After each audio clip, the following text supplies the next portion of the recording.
கிறிஸ்தேசுவுக்குள் அன்பாய் அழைக்கப்பட்ட சகோதர சகோதரிகள், உங்கள் யாவருக்கும் நம்முடைய பிதாவாகிய தேவனுடைய நாமத்தினாலும் நமது அன்பின் கர்த்தர் கிறிஸ்தேசுவின் நாமத்தினாலும் கிருபையும் அன்பும் சமாதானமும் உண்டாவதாக என்கிற அன்பின் வாழ்த்துக்களோடு கூட, பிரியமான சகோதர சகோதரிகளே, இன்றைய நாளில் கூட நாம் தேவனுடைய சத்திய வார்த்தைகளை சிறிது நேரம் நாம் தியானிக்கலாம்.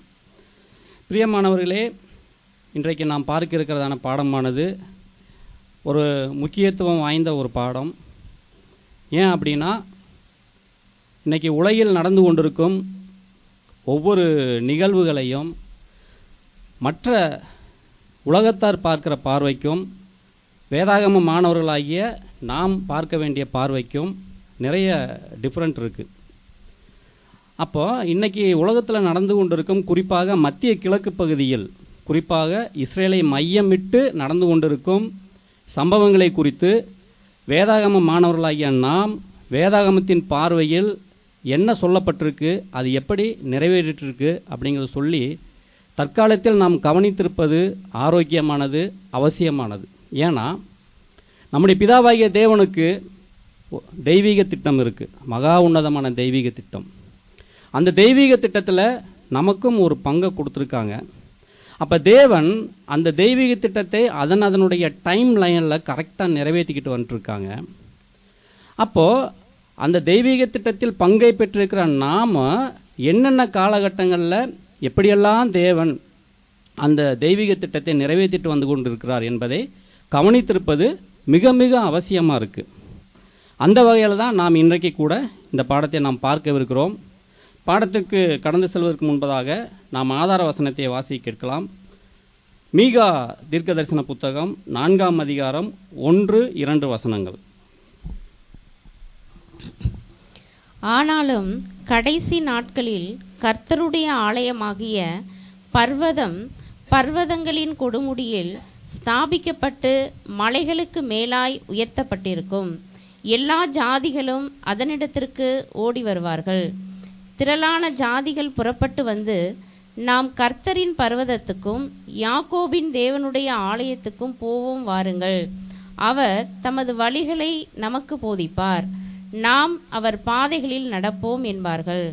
ஏனெனில் சியோனிலிருந்து வேதமும் எருசலேமிலிருந்து கர்த்தரின் வசனமும் வெளிப்படும். பிரியமானவர்களே, வாசி கேட்ட வசனத்தில் கர்த்தரின் பர்வதம் என்பது, சீயோன் என்பது எதை குறிக்கிறது என்பது நமக்கு தெரியும். அது தேவனுடைய பரிசுத்தமான தேசமாகிய இஸ்ரேலை குறிக்கிறது என்பது நமக்கு தெரியும். அப்போது உலக ஜனங்கள் எல்லாரும் அந்த பர்வதத்துக்கு போவோம் வாருங்கள் என்றால், அப்போ உலக ஜனங்கள் எல்லோருக்கும் அந்த இஸ்ரேல் என்பது பர்வதமாக உயர்த்தப்படணும் இல்லைங்களா? அப்போ கர்த்தருடைய வசனம் அந்த சீயோனாகிய அந்த இஸ்ரேலிலிருந்து, குறிப்பாக அந்த எருசலேமிலிருந்து வெளிப்படும் என்றால், இன்றைக்கு உலகில் 100க்கு 90% பேர் இஸ்ரேலுக்கு சப்போர்ட்டாக இருக்காங்களா? இல்லை. 90% பேர் இஸ்ரேலுக்கு ஆப்போசிட்டாக இருக்காங்க. 10% தான் இஸ்ரேலுக்கு சப்போர்ட்டாக இருக்காங்க. அதில் அதிகமாக யாருன்னா வேதாகம மாணவர்கள், இன்னும் கொஞ்சம் ஹிஸ்ட்ரி தெரிஞ்சவங்க இருக்காங்க. பிரியமானவர்களே, 90% பேர் உலகத்தில் இஸ்ரேலுக்கு ஆப்போசிட்டாக இருக்காங்க இன்னைக்கு இல்லைங்களா? அப்போது இந்த வேதாகம வசனம் என்ன சொல்லுது, இந்த தீர்க்க தரிசன வசனம் என்ன சொல்லுதுன்னா, கர்த்தருடைய பர்வதத்துக்கு போவோம் வாருங்கள் என்று மனுக்குலம் அனைவரும் அதை நோக்கி வருவாங்கன்னு சொல்லி தீர்க்க தரிசன வசனம் சொல்லுதுன்னா, அப்போ இஸ்ரேலானது அந்த நிலைக்கு உயர்த்தப்படணும் இல்லையா? அப்போ இஸ்ரேல் அந்த நிலைக்கு உயர்த்தப்படணும்னா, இன்னைக்கு நடந்துட்டு இருக்கிற நடப்பு நிகழ்வுகளை பார்க்கும்போது அந்த இடத்துக்கு வரணும்னா இஸ்ரேல் கடந்து வர வேண்டிய பாதை சில கரடு முரடான பாதைகள், கஷ்டமான பாதைகள், துன்பம் நிறைந்த பாதைகள் இருந்துட்டு இருக்கு. அந்த பாதைகளை இஸ்ரேல் கடந்துக்கிட்டு இருக்கிறது தான் இன்றைக்கி நாம் கரண்ட் நிகழ்வுகளாக நாம் பார்த்துட்டு இருக்கிற 1 அக்டோபர் 27, 2023 நடந்த அந்த தாக்குதலை முன்னிட்டு இஸ்ரேலுக்கும் காசாவுக்கும் நடந்த அந்த போர், அதை தொடர்ந்து கிட்டத்தட்ட 2.5 வருடங்களுக்கு மேலாய் நடந்து இப்போது முழுசாக முடிஞ்சிருச்சுன்னு சொல்ல முடியாது, கொஞ்சம் ஓஞ்சிருக்கு சரிங்களா? அதை தொடர்ந்து இப்போ என்னன்னா இஸ்ரேலு ஈரான் வார் நடந்துகிட்டு இருக்கு. இந்த இஸ்ரேல் ஈரான் வாருங்கிறது இன்னொரு மிகப்பெரிய ஒரு நிலைக்கு இஸ்ரேலை கொண்டு போய் நிறுத்த போகுது. அது எதுனா சங்கீதம் 83. அது ஒரு தனி டாபிக். அதற்கு முன்பதாக இந்த காசா இஸ்ரேல் போர் ஏன் நடக்கணும் அப்படிங்கிறத குறித்து நாம் தெரிந்து கொள்ளணும். அந்த காசா இஸ்ரேல் போர் நடப்பதனுடைய அத்தியாவசியம் என்ன, வேதாகமத்தில் தீர்க்க தரிசனமாக தேவன் என்ன சொல்லியிருக்கிறாங்க, அதுதான் இப்போ நிறைவேறி இருக்குதா அப்படின்னு சொல்லி நாம் ஆராய்ந்து பார்ப்பது அவசியமாக இருக்குது. அதைத்தான் நாம் இன்னைக்கு அநேக தீர்க்க தரிசன வசனங்களை கொண்டு இன்றைக்கு நடந்து கொண்டிருக்கும் காசா இஸ்ரேல் போர் அக்யூரேட்டாக தேவன் கிட்டத்தட்ட 2500 ஆண்டுகளுக்கு முன்னாடியே எப்படி பதிவு செய்து வைத்திருக்கிறார் என்பதை பார்க்கும்போது நாம் ஒவ்வொருவருக்குமே உண்மையிலேயே ஒரு பிரமிப்பாகுது, ஒரு ஆச்சரியமாகுது. அதுவும் அக்யூரேட்டாக துல்லியமாக இன்னைக்கு நடந்துட்டு இருக்கும்போது உண்மையிலேயே நமக்கு நம்முடைய விசுவாசத்தை அது பன்மடங்கு அதிகரிக்கிறதை பார்க்க முடியும். நம்முடைய ஓட்டத்தில் ஒரு தீவிர தன்மையை நமக்குள்ளே ஏற்படுத்துறதை நாம் உணர முடியும். சகோதர சகோதரிகளே, நாம் அக்டோபர் 7, 2023 அந்த போர், அதாவது அந்த தாக்குதல் எதேச்சியாக நடந்துச்சா அப்படின்னா நிச்சயமாக இல்லை, எதேச்சியாக நடக்கலை. அன்னைக்கு என்ன நடந்துச்சுன்னு சொல்லி நமக்கு தெரியும். அந்த ஹமாஸ் பயங்கரவாதிகள் இஸ்ரேல் மக்கள் நோவா பண்டிகையை அனுசரித்து கொண்டிருக்கும் போது எதிர்பாராத விதத்தில் திடீர்னு ஒரு பிளான் பண்ணி உள்ளே வந்து அட்டாக் பண்ணுறாங்க. அன்னைக்கு மட்டுமே கிட்டத்தட்ட 1200 யூதர்கள் கொல்லப்பட்டிருக்காங்க. கிட்டத்தட்ட 1450க்கு மேற்பட்டவங்க வந்து படுகாயம் அடைஞ்சிருக்காங்க. இதையெல்லாம் பண்ணிட்டு 240க்கு மேற்பட்டவரை என்ன செஞ்சாங்க, பணைய கைதிகளாக பிடிச்சிட்டு போனாங்க. இந்த பணைய கைதிகளாக பிடிச்சிட்டு போனதை குறித்து கூட வேதாகமத்தில் தீர்க்க தரிசன வசனம் இருக்குது. அதை நம்ம பின்னாடி நம்ம கனெக்ட் பண்ணி பார்க்க போகிறோம். அப்போ இந்த காசா இஸ்ரேல் போர் நடப்பதற்கான ஒரு துவக்க புள்ளி தான் அக்டோபர் 7, 2023 ஹமாஸ் தாக்குதல். சகோதர சகோதரிகளே, நான் தேவனுடைய தெய்வீக திட்டத்தில் தீர்க்க தரிசனங்கள் எப்படி துல்லியமாக நிறைவேறிட்டு இருக்குது அப்படிங்கிறத நாம் ஒவ்வொருவருமே கவனிச்சுக்கிட்டு இருக்கணும். வேதாகமானவர்கள் கண்டிப்பாக கவனிச்சுக்கிட்டு இருப்பாங்க. அதை கவனிச்சுக்கிட்டு இருக்கும்போது தான் நாம் இப்போ எந்த டைம் லைனில் சபை, குறிப்பாக நாம் எந்த டைம் லைனில் நம்ம நின்றுக்கிட்டு இருக்கிறோம், நம்முடைய இந்த இடுக்கமான பாதையில் நம்முடைய ஓட்டம் எப்படிப்பட்டதாக இருக்குது, சபை நிறைவேற போகிற அந்த காலம் எவ்வளவு குறியானதாக இருக்குது என்பதை நாம் உணர்ந்து கொள்ள முடியும். அப்படி உணர்ந்து கொண்டு நாம் நம்முடைய ஓட்டத்தை துரிதப்படுத்த முடியும். சகோதர சகோதரிகளே, இன்னைக்கு பாருங்கள், சோசியல் மீடியாவை எடுத்துக்கிட்டோம்னா கிட்டத்தட்ட அதான் ஏற்கனவே சொன்ன மாதிரி 90% பேர் டிபேட் பண்ணுறாங்க, பேட்டி கொடுக்குறாங்க. இன்றைக்கி நம்ம இந்தியாவில் குறிப்பாக தமிழ்நாட்டிலேயே பாலஸ்தீனத்துக்கு ஆதரவாகவும் இஸ்ரேலுக்கு எதிராகவும் நிறைய போராட்டங்கள் அநேக அரசியல் கட்சிகள் பண்ணதை நம்ம பார்த்தோம். எந்த கட்சி விதிவிலக்கு இல்லாமல் இஸ்ரேலே, பாசிச இஸ்ரேலே ஒழிய அப்படின்னு சொல்லி தெருக்கள் தோறும், வீதிகள் தோறும், நகரங்கள் தோறும் போராட்டங்கள் நடத்தப்பட்டிருக்கிறத பார்க்குறோம். ஏன் இஸ்ரேல், அதாவது இஸ்ரேலுக்கு எதிரான போராட்டங்கள் அமெரிக்கா போன்ற கிறிஸ்தவ தேசங்களுக்குள்ளேயே அதிகரித்து கொண்டிருப்பதை நாம் இன்னைக்கு பார்க்குறோம். அப்போ இந்த நிலை எப்போது மாறும்? என்னைக்கு உலக மக்கள் அனைவருமே அந்த பர்வதமாகிய தேவனுடைய பர்வதமாகிய இஸ்ரேலை நோக்கி ஓடி வருவாங்க? அதற்கு முன்பாக இஸ்ரேல் எப்போ உயர்த்தப்படும் என்பதை வேதாகம மாணவர்களாகிய நாம் ஒவ்வொரு நிகழ்வுகளையும் நாம் வேதாகம வசனத்தோடு கனெக்ட் பண்ணி நாம் புரிந்து கொண்டு அதற்கேற்ப நம்முடைய ஓட்டத்தை துரிதப்படுத்தணும். ஒன்று நல்லா தெரிஞ்சுக்குங்க, இஸ்ரேலுடைய ரட்சிப்பு என்பது மனுக்குலத்துக்கு தேவன் வந்து திரும்ப கொடுத்தலின் ஆசீர்வாதத்தை கொண்டு வருவதற்கு முன்பதாக இஸ்ரேலுக்கு முதலாவது அந்த ரட்சிப்பு வர வேண்டும்.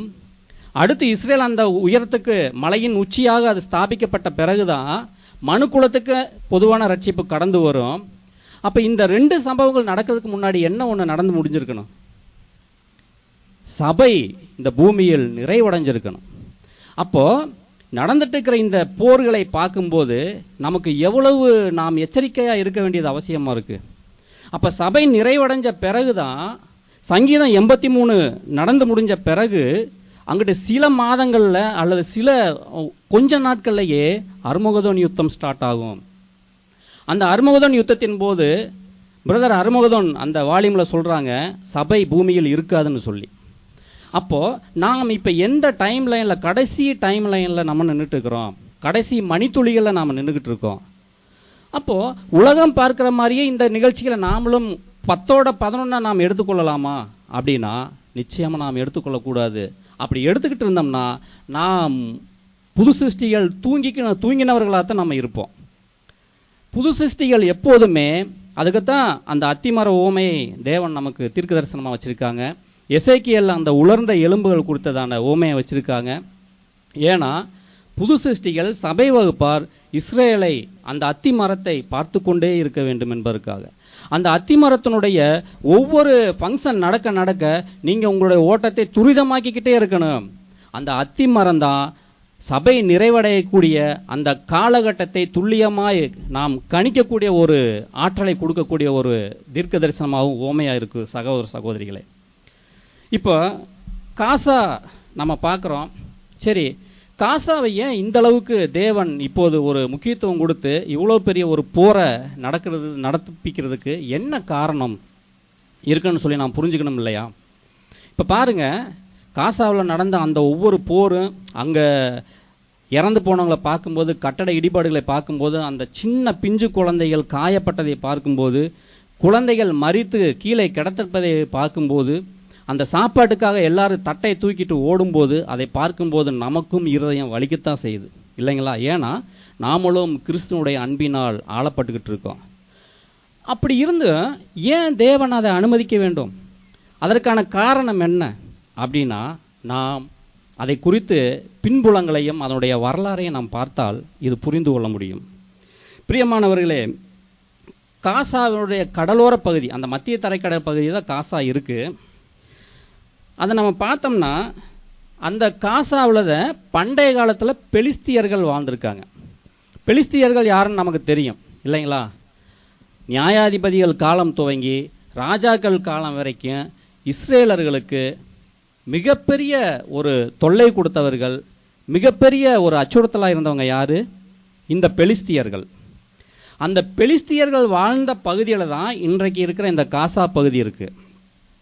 இந்த பெலிஸ்தியர்கள் யார் அப்படின்னா, எரேமியா 47 அதிகாரம் 4 வசனம் வாசிக்கலாம். எரேமியா 47 அதிகாரம் 4 வசனம்.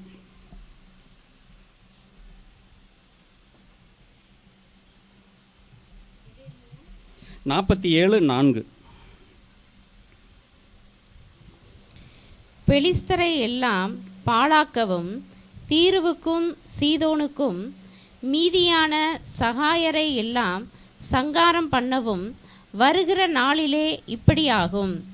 கப்தோர் என்னும் கடற்கரையான தேசத்தாரில் மீதியாகிய பெலிஸ்தரையும் கர்த்தர் பாழாக்குவார்.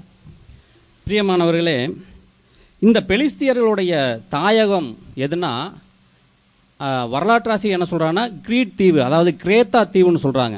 அந்த கிரேத்தா தீவை குறித்து நாம் அப்போஸ்தலர் நடபடிகளை பார்ப்போம். அவங்க பெருவயிற்று சோம்பேறிகள், ஓயா பொய்யர்னு சொல்லி. இப்போ இவங்களுடைய பூர்வீகம் எதுனா அந்த கிரேத்தா தீவு அப்படின்றாங்க. அங்கே கப்தோர் அப்படிங்கிற அந்த பகுதியிலிருந்து வந்து குடியேறிய கடலோடிகள் அப்படின்னு சொல்கிறாங்க இந்த பெலிஸ்தியர்களை. இந்த கடலோடிகள் ஆகிய இந்த பெலிஸ்தியர்கள் இந்த நிலப்பகுதிக்கு வந்து தற்போது இருக்கிற இந்த காசா பகுதியில் தான் வந்து குடியேறுறாங்க பழைய ஏற்பாட்டு நாட்களில். இதே காரியத்தை தான் ஆமோஸ் 9 அதிகாரம் 7 வசனத்தில் வாசிக்க வேணாம். அங்கேயும் இதே காரியம் அப்படியே சேமாக சொல்லப்பட்டிருக்கு. அப்போது அங்கு வந்து குடியேறிய இந்த பெலிஸ்தியர்கள் அப்போது இருந்து இஸ்ரேலர்களுக்கு மிகப்பெரிய தொல்லை கொடுக்குறவர்களாக இருந்தாங்கன்னு சொல்லி நம்ம பார்க்குறோம். இப்போ இருக்கிற இந்த காசா பகுதியில் தான் பண்டைய நாட்களில் சிம்சோன் குருடாக்கப்பட்ட சம்பவம் நிகழ்ந்த இடம் இது. அதே சமயம் பெலிஸ்தர்களுடைய அந்த பொய் தெய்வமான அந்த தாவோனுடைய ஆலயத்தை சிம்சோன் இடித்த இடமும் கூட தற்போது இருக்கிற இந்த காசா பகுதி தான். இப்போ உங்களால் புரிஞ்சுக்க முடியுதுங்களா? இப்போ இருக்கிற காசா பகுதி பண்டைய நாட்களில் இதே இஸ்ரேலர்களுக்கு மிகப்பெரிய துன்பத்தை கொடுத்து கொண்டிருந்த பெலிஸ்தியர்கள் வாழ்ந்த பகுதி, சிம்சோன் குருடாக்கப்பட்ட சம்பவம் நடந்த பகுதி, தாகோனுடைய ஆலயத்தை சிம்சோன் இடித்த அந்த பகுதி நடந்த இடம் தான் தற்போது இருக்கிற இந்த காசா. இந்த காரியத்தை குறித்து கூட நாம் நியாயாதிபதிகள் 16 அதிகாரத்தில் வாசி தெரிஞ்சுக்கலாம். வாசிக்க வேண்டாம், உங்களுக்கு குறிப்பு சொல்கிறேன். நீங்கள் வாசித்து பார்த்தா இந்த சம்பவங்கள் நடந்ததை நீங்கள் புரிந்து கொள்ள முடியும். பிரியமானவர்களே, இன்றைக்கு காசாவில் இருக்கிற மக்கள் பெலிஸ்தியர்களா அப்படின்னா அவங்க பெலிஸ்தியர்கள் அல்ல. சரி, அன்னைக்கு பெலிஸ்தியர்களுக்கு விரோதமாக தேவனுடைய கரம் இருந்துச்சு. இன்னைக்கு காசா மக்களுக்கு விரோதமாக தேவனுடைய கரம் இருக்குது. அந்த பெலிஸ்தியர்கள் தான் இன்னைக்கு வாழ்ந்துட்டு இருக்கிற காசா மக்கள் அப்படின்னா இல்லை. அப்போ இன்னைக்கு வாழ்ந்துட்டு இருக்கிற காசா மக்கள் யாரு அப்படின்னா அரேபியர்கள். பிரியமான சகோதர சகோதரிகளே, அந்த காலம் துவங்கி இந்த காலம் வரைக்கும் அந்த பகுதி பல்வேறு, அதாவது இஸ்ரேல் சிதறடிக்கப்பட்ட பிறகு பல்வேறு ஆட்சியாளர்களுடைய கைகளுக்கு போய் அந்த பகுதிகள் ஆளப்பட்டு தற்போது இஸ்ரேல் 1948 இஸ்ரேலுங்கிற தனி நாடு உருவாகிற வரைக்குமே பல்வேறு அரசுகள் அரசாட்சி பண்ணிக்கிட்டு இருந்தாங்க.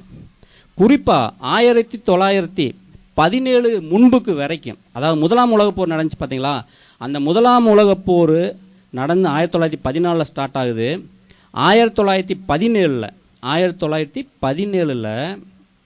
அந்த பகுதியில், அந்த பீரியடில் இந்த காசா, இஸ்ரேல் இந்த பகுதியெல்லாம் ஆட்சி செஞ்ச ஆட்சியாளர் யாருன்னா ஒட்டோமான் துருக்கி பேரரசு அப்படின்னு சொல்லுவாங்க. நம்ம வரலாறுல படிச்சிருப்போம், ஞாபகம் இருக்கிறதுக்கு வாய்ப்பு குறைவு தான். ஆனால் கொஞ்சம் சிந்திச்சு பார்த்தா தெரியும், ஒட்டோமான் துருக்கி பேரரசு அது ஒரு மிகப்பெரிய பேரரசு. அந்த பேரரசு தான் மத்திய கிழக்கு பகுதியில் கிட்டத்தட்ட 400 ஆண்டுகள் ஆட்சி பண்ணிட்டு இருந்திருக்காங்க. அப்போ இஸ்ரேலர்கள் 1948 சுதந்திரம் வாங்குறதுக்கு முன்னாடி 1917 வரைக்குமே அந்த பகுதி ஒட்டோமான் துருக்கி பேரரசு கீழே தான் இஸ்ரேல் இருந்திருக்கு. சரிங்களா? அப்போ இஸ்ரேல் அங்கே இருந்துச்சுன்னா 1917 இங்கிலாந்துக்கு அந்த முதலாம் வேர்ல்டு வாரில் இங்கிலாந்தோட ஆப்போசிட்டாக ஜெர்மனி போரிடுறாங்க. இது கொஞ்சம் வரலாறு சம்பந்தமான நிகழ்வுகள் தான். அப்போ தான் உங்களால் இந்த இப்போ நடந்துட்டு இருக்கிற இந்த தீர்க்கதரிசன நிறைவேறலை புரிஞ்சு கொள்ள முடியும். நல்லா கவனிச்சுக்குங்க, இதை ஒன்று கனெக்ட் பண்ணி பார்த்து புரிஞ்சுக்கிட்டா தான் புரிஞ்சுக்க முடியும். சரிங்களா? 1914 முதலாம் உலக போரில் ஒரு சைடு இங்கிலாந்து இருக்குது, இன்னொரு சைடு ஜெர்மனி இருக்குது. இந்த ஜெர்மனியோட சேர்ந்து போருக்கு வந்த ஒரு பேரரசு தான் ஒட்டோமான் துருக்கி பேரரசு. அந்த போரில் இங்கிலாந்து என்ன செய்கிறாங்க? ஜெயிக்கிறாங்க. ஜெயித்த பிறகு 1917 இஸ்ரேல் அப்படிங்கிற அந்த தேசம் இங்கிலாந்துடைய கட்டுப்பாட்டின் கீழே வந்துடுது. எப்போ? 1917. இஸ்ரேல் சுதந்திரம் அடைஞ்சது எப்போ? 1948. அப்போ இஸ்ரேல் யார்கிட்ட இருந்து தான் சுதந்திரம் வாங்குறாங்கன்னா இங்கிலாந்துல இருந்து தான் சுதந்திரம் வாங்குறாங்க. ஆனால் அதுக்கு முன்னாடியே அந்த ஒட்டோமான் துருக்கி பேரரசு இருந்துச்சு பார்த்தீங்களா, அந்த பீரியட்லையே அதுக்கு முன்னாடி அத்திமரம் எப்போ துளிர்விட ஸ்டார்ட் ஆச்சு? 1878. சரிங்களா? 1878 தியோடர் ஹர்சல் அப்படிங்கிறவர் சியோனிச இயக்கத்தை துவக்கி உலகம் அனைத்தும் சிதறக்கடைக்கப்பட்டிருக்கிற யூதர்களை சொந்த தேசத்துக்கு கூட்டி சேர்க்கணும், நமக்குன்னு நம்முடைய தாயகத்தை மீட்டெடுக்கணுங்கிற அந்த கொள்கையுடைய அந்த சியோனிசத்தை தோற்றுவித்து 1878 முதல் அந்த அத்திமரம் துளிர்விட ஆரம்பிக்குது. அதாவது இங்கே அந்த உலர்ந்த எலும்புகள் செதறொண்டு கிடந்துச்சு பார்த்தீங்களா, இறந்து போன டெட் பாடியில் எலும்புகள் கட்டு விட்டு ஒவ்வொரு எலும்பு தனித்தனியாக பிரிஞ்சு போயிடும். அடுத்து எசேக்கியேல் உலர்ந்த எலும்புகள் உயிர் பெற்று எழுகிற அந்த தீர்க்க தரிசனம் இங்கே நம்ம கண்ணுக்கு முன்னாடி கொண்டு வரணும். ஃபஸ்ட்டு ஒவ்வொரு சிதறுண்ட ஒவ்வொரு எலும்பு ஜாயிண்ட் ஆகணும். அந்த ஜாயிண்ட் ஆகிற விஷயம் எப்போ நடக்குது? 1878 ஸ்டார்ட் ஆகுது. அப்போ ஸ்டார்ட் ஆகும்போது அப்பிருந்து யூதர்கள் கொஞ்சம் கொஞ்சமாக இஸ்ரேலுக்குள்ளே வர ஆரம்பிக்கிறாங்க. நல்லா பாருங்கள், 1909 நீங்கள் உங்களுக்கு வாட்ஸ்அப்பில் நம்ம குரூப்பில் அனுப்பியிருக்கிறேன். டெல் அவிவ்னு ஒரு ஸ்லைடு இருக்கும் பாருங்களேன். டெல் அவிவ்னு அந்த ஸ்லைடில் பார்த்தோம்னா இல்லை அது கீழே டெல் அவிவ்னு ஒரு ஸ்லைடு தனியாக அனுப்பியிருப்பேன். அதில் பார்த்தீங்கன்னா கூட்டமாக கொஞ்சம் பேர் அந்த பாலைவனத்தில் நிற்கிறாங்களா. இது எப்போ நடக்குதுன்னா 1909 நடக்குது. அப்போ 1909 ஆட்சி பண்ணிட்டு இருந்தது யாரு? ஒட்டோமா துருக்கி பேரரசு. அப்போ 1909 இந்த பாலைவனத்துக்குள்ளே வந்த இஸ்ரேலர்கள் அந்த பாலைவனமாக கிடக்கிற அந்த நிலத்தை யார்கிட்ட வாங்குறாங்கன்னா ஒட்டோமான் துருக்கி பேரரசிட்ட காசு கொடுத்து வாங்குறாங்க. சரிங்களா? சும்மா ஒன்றும் இல்லை, காசு கொடுத்து அந்த இன்னைக்கு இருக்கிற டெல் அவிவ் அன்னைக்கு எப்படி இருந்தது பார்த்தீங்களா, பொட்டக்காடு பாலைவனமாக கிடந்திருக்கு, இந்த பகுதியை வாங்குறாங்க. இன்னைக்கு நிறைய பேர் சொல்லுவாங்க இஸ்ரேலர்கள் வந்தேரிகள் குடியேறிகள் அப்படின்னு சொல்லி. அவங்க 1878 உள்ள வர அப்போ ஆட்சி பண்ணிட்டு இருந்த ஆட்சியாளர்கள்ட்டையே காசு கொடுத்து தான் அந்த பகுதியை வாங்கிட்டு இருந்தாங்க.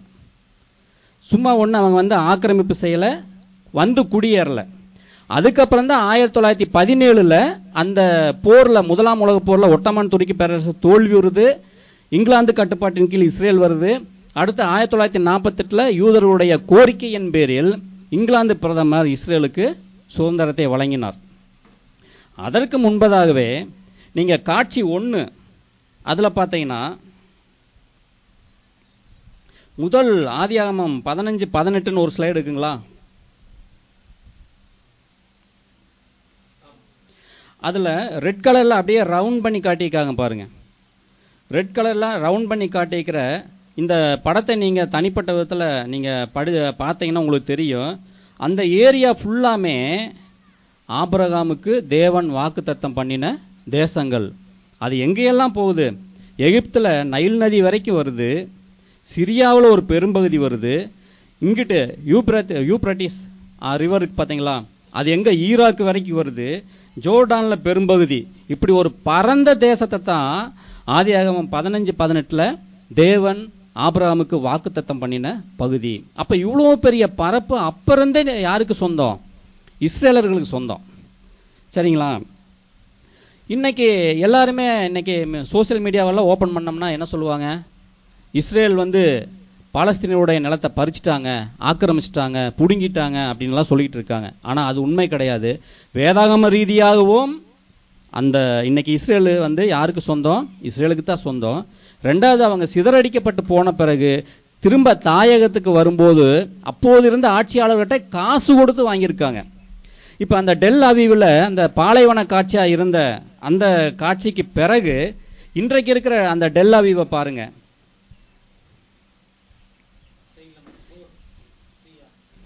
இல்லை, டெல் அவிவ்னு சொல்லி அதில் பாலைவனத்தில் அவங்க நிற்கிற மாதிரி அது கீழே ஒரு 2 காட்சி இருக்குங்களா, பெரிய பெரிய பில்டிங். இன்னைக்கு டெல் அவிவ் எப்படி இருக்குதுன்னு பாருங்க. இன்னைக்கு இஸ்ரேலர்கள் எப்படி அந்த பாலைவனத்தை இன்னைக்கு எப்படி கட்டமைச்சிருக்காங்கன்னு பாருங்க. இப்போ கரண்ட்ல இருக்கிற டெல் அவிவ் இன்னைக்கு உலகத்திலேயே மோஸ்ட் பவர்ஃபுல் எக்கனாமிக் சிட்டி எது அப்படின்னா இந்த டெல் அவிவ். அதே மாதிரி மோஸ்ட் பவர்ஃபுல் டெக்னாலஜி சிட்டி எது அப்படின்னா இந்த டெல் அவிவ். இன்னைக்கு இருக்கிற அட்வான்ஸ்டு டெக்னாலஜி எல்லாம் எங்கேருந்து தான் புறப்படுதுன்னா இந்த டெல் அவிவ்லேருந்து தான் புறப்படுது. பிரியமான சகோதர சகோதரிகளே, இந்த சம்பவங்கள் எல்லாம் ஏதோ தானாக நடந்ததா, எதேச்சியாக நடந்ததா? இல்லை. இதற்கு பின்னால் செயல்பட்டு கொண்டிருக்கும் தேவனுடைய வல்லமையான கரம். புரியுதுங்களா? அப்போ இன்னைக்கு இந்த விஷயத்தில் நாம் தெளிவாக இருக்கணும். இன்னைக்கு இந்த பாடத்தை ஏற்றிய ஃபாரின் சகோதரர் என்ன சொல்கிறாருன்னா, இஸ்ரேல்லையே கிறிஸ்தவ தேவாலயங்கள் இருக்கும் பார்த்தீங்களா, அந்த தேவாலயங்களில் இருக்கிற போதகர்கள் என்ன சொல்கிறாங்கன்னா, பாலஸ்தீனியர்கள் சப்போர்ட் பண்ணுறாங்களா. ஏன் அப்படின்னா, இயேசு கிறிஸ்து ஒரு கண்ணத்தை அரைத்தால் மறுகணத்தை காட்டுன்னு சொல்லியிருக்காங்களே, நாமளும் அதைத்தான் செய்யணும், இஸ்ரேல் அதைத்தான் செய்யணும் அப்படின்றாங்களா? பிரியமான சகோதர சகோதரிகளே, உலகத்துக்கு பொதுவான ரட்சிப்பு வருவதற்கு முன்பதாக இஸ்ரேல் உயர்த்தப்பட்டிருக்க வேண்டும். அதற்கு பிறகுதான் அந்த கொடுமுடியின் உச்சிக்கு உலக ஜனங்கள் அனைத்தும் ஓடி வருவாங்க. தேவனுடைய திட்டம் அது. அப்போ அது நிறைவேறணும்னா என்ன நடந்தாகணும்? இந்த யுத்தம் நடந்தாகணும். ஏன்னா அவங்களுக்கு அந்த பார்வை இல்லை. வேதாகம மாணவர்களிலும் கூட இந்த புரிதல் கம்மியாக இருப்பதற்கான வாய்ப்பு அதிகம் இருக்குது. ஆனால் நாம் கொஞ்சம் பேராக இருந்தாலும் இப்போ நடந்துட்டு இருக்கிற இந்த இஸ்ரேல் காசா போர் பற்றினான ஒரு தெளிவான பார்வை, வேதாகமத்து ரீதியான பார்வை நமக்கு இருக்க வேண்டியது அவசியம் என்பதனால தான் நாம் இந்த பாடத்தை நாம் தயாரித்திருக்கிறோம். சகோதர சகோதரிகளே, வாசிக்கலாம். எசேக்கியேல் 25ஆம் அதிகாரம் 15வது வசனம்.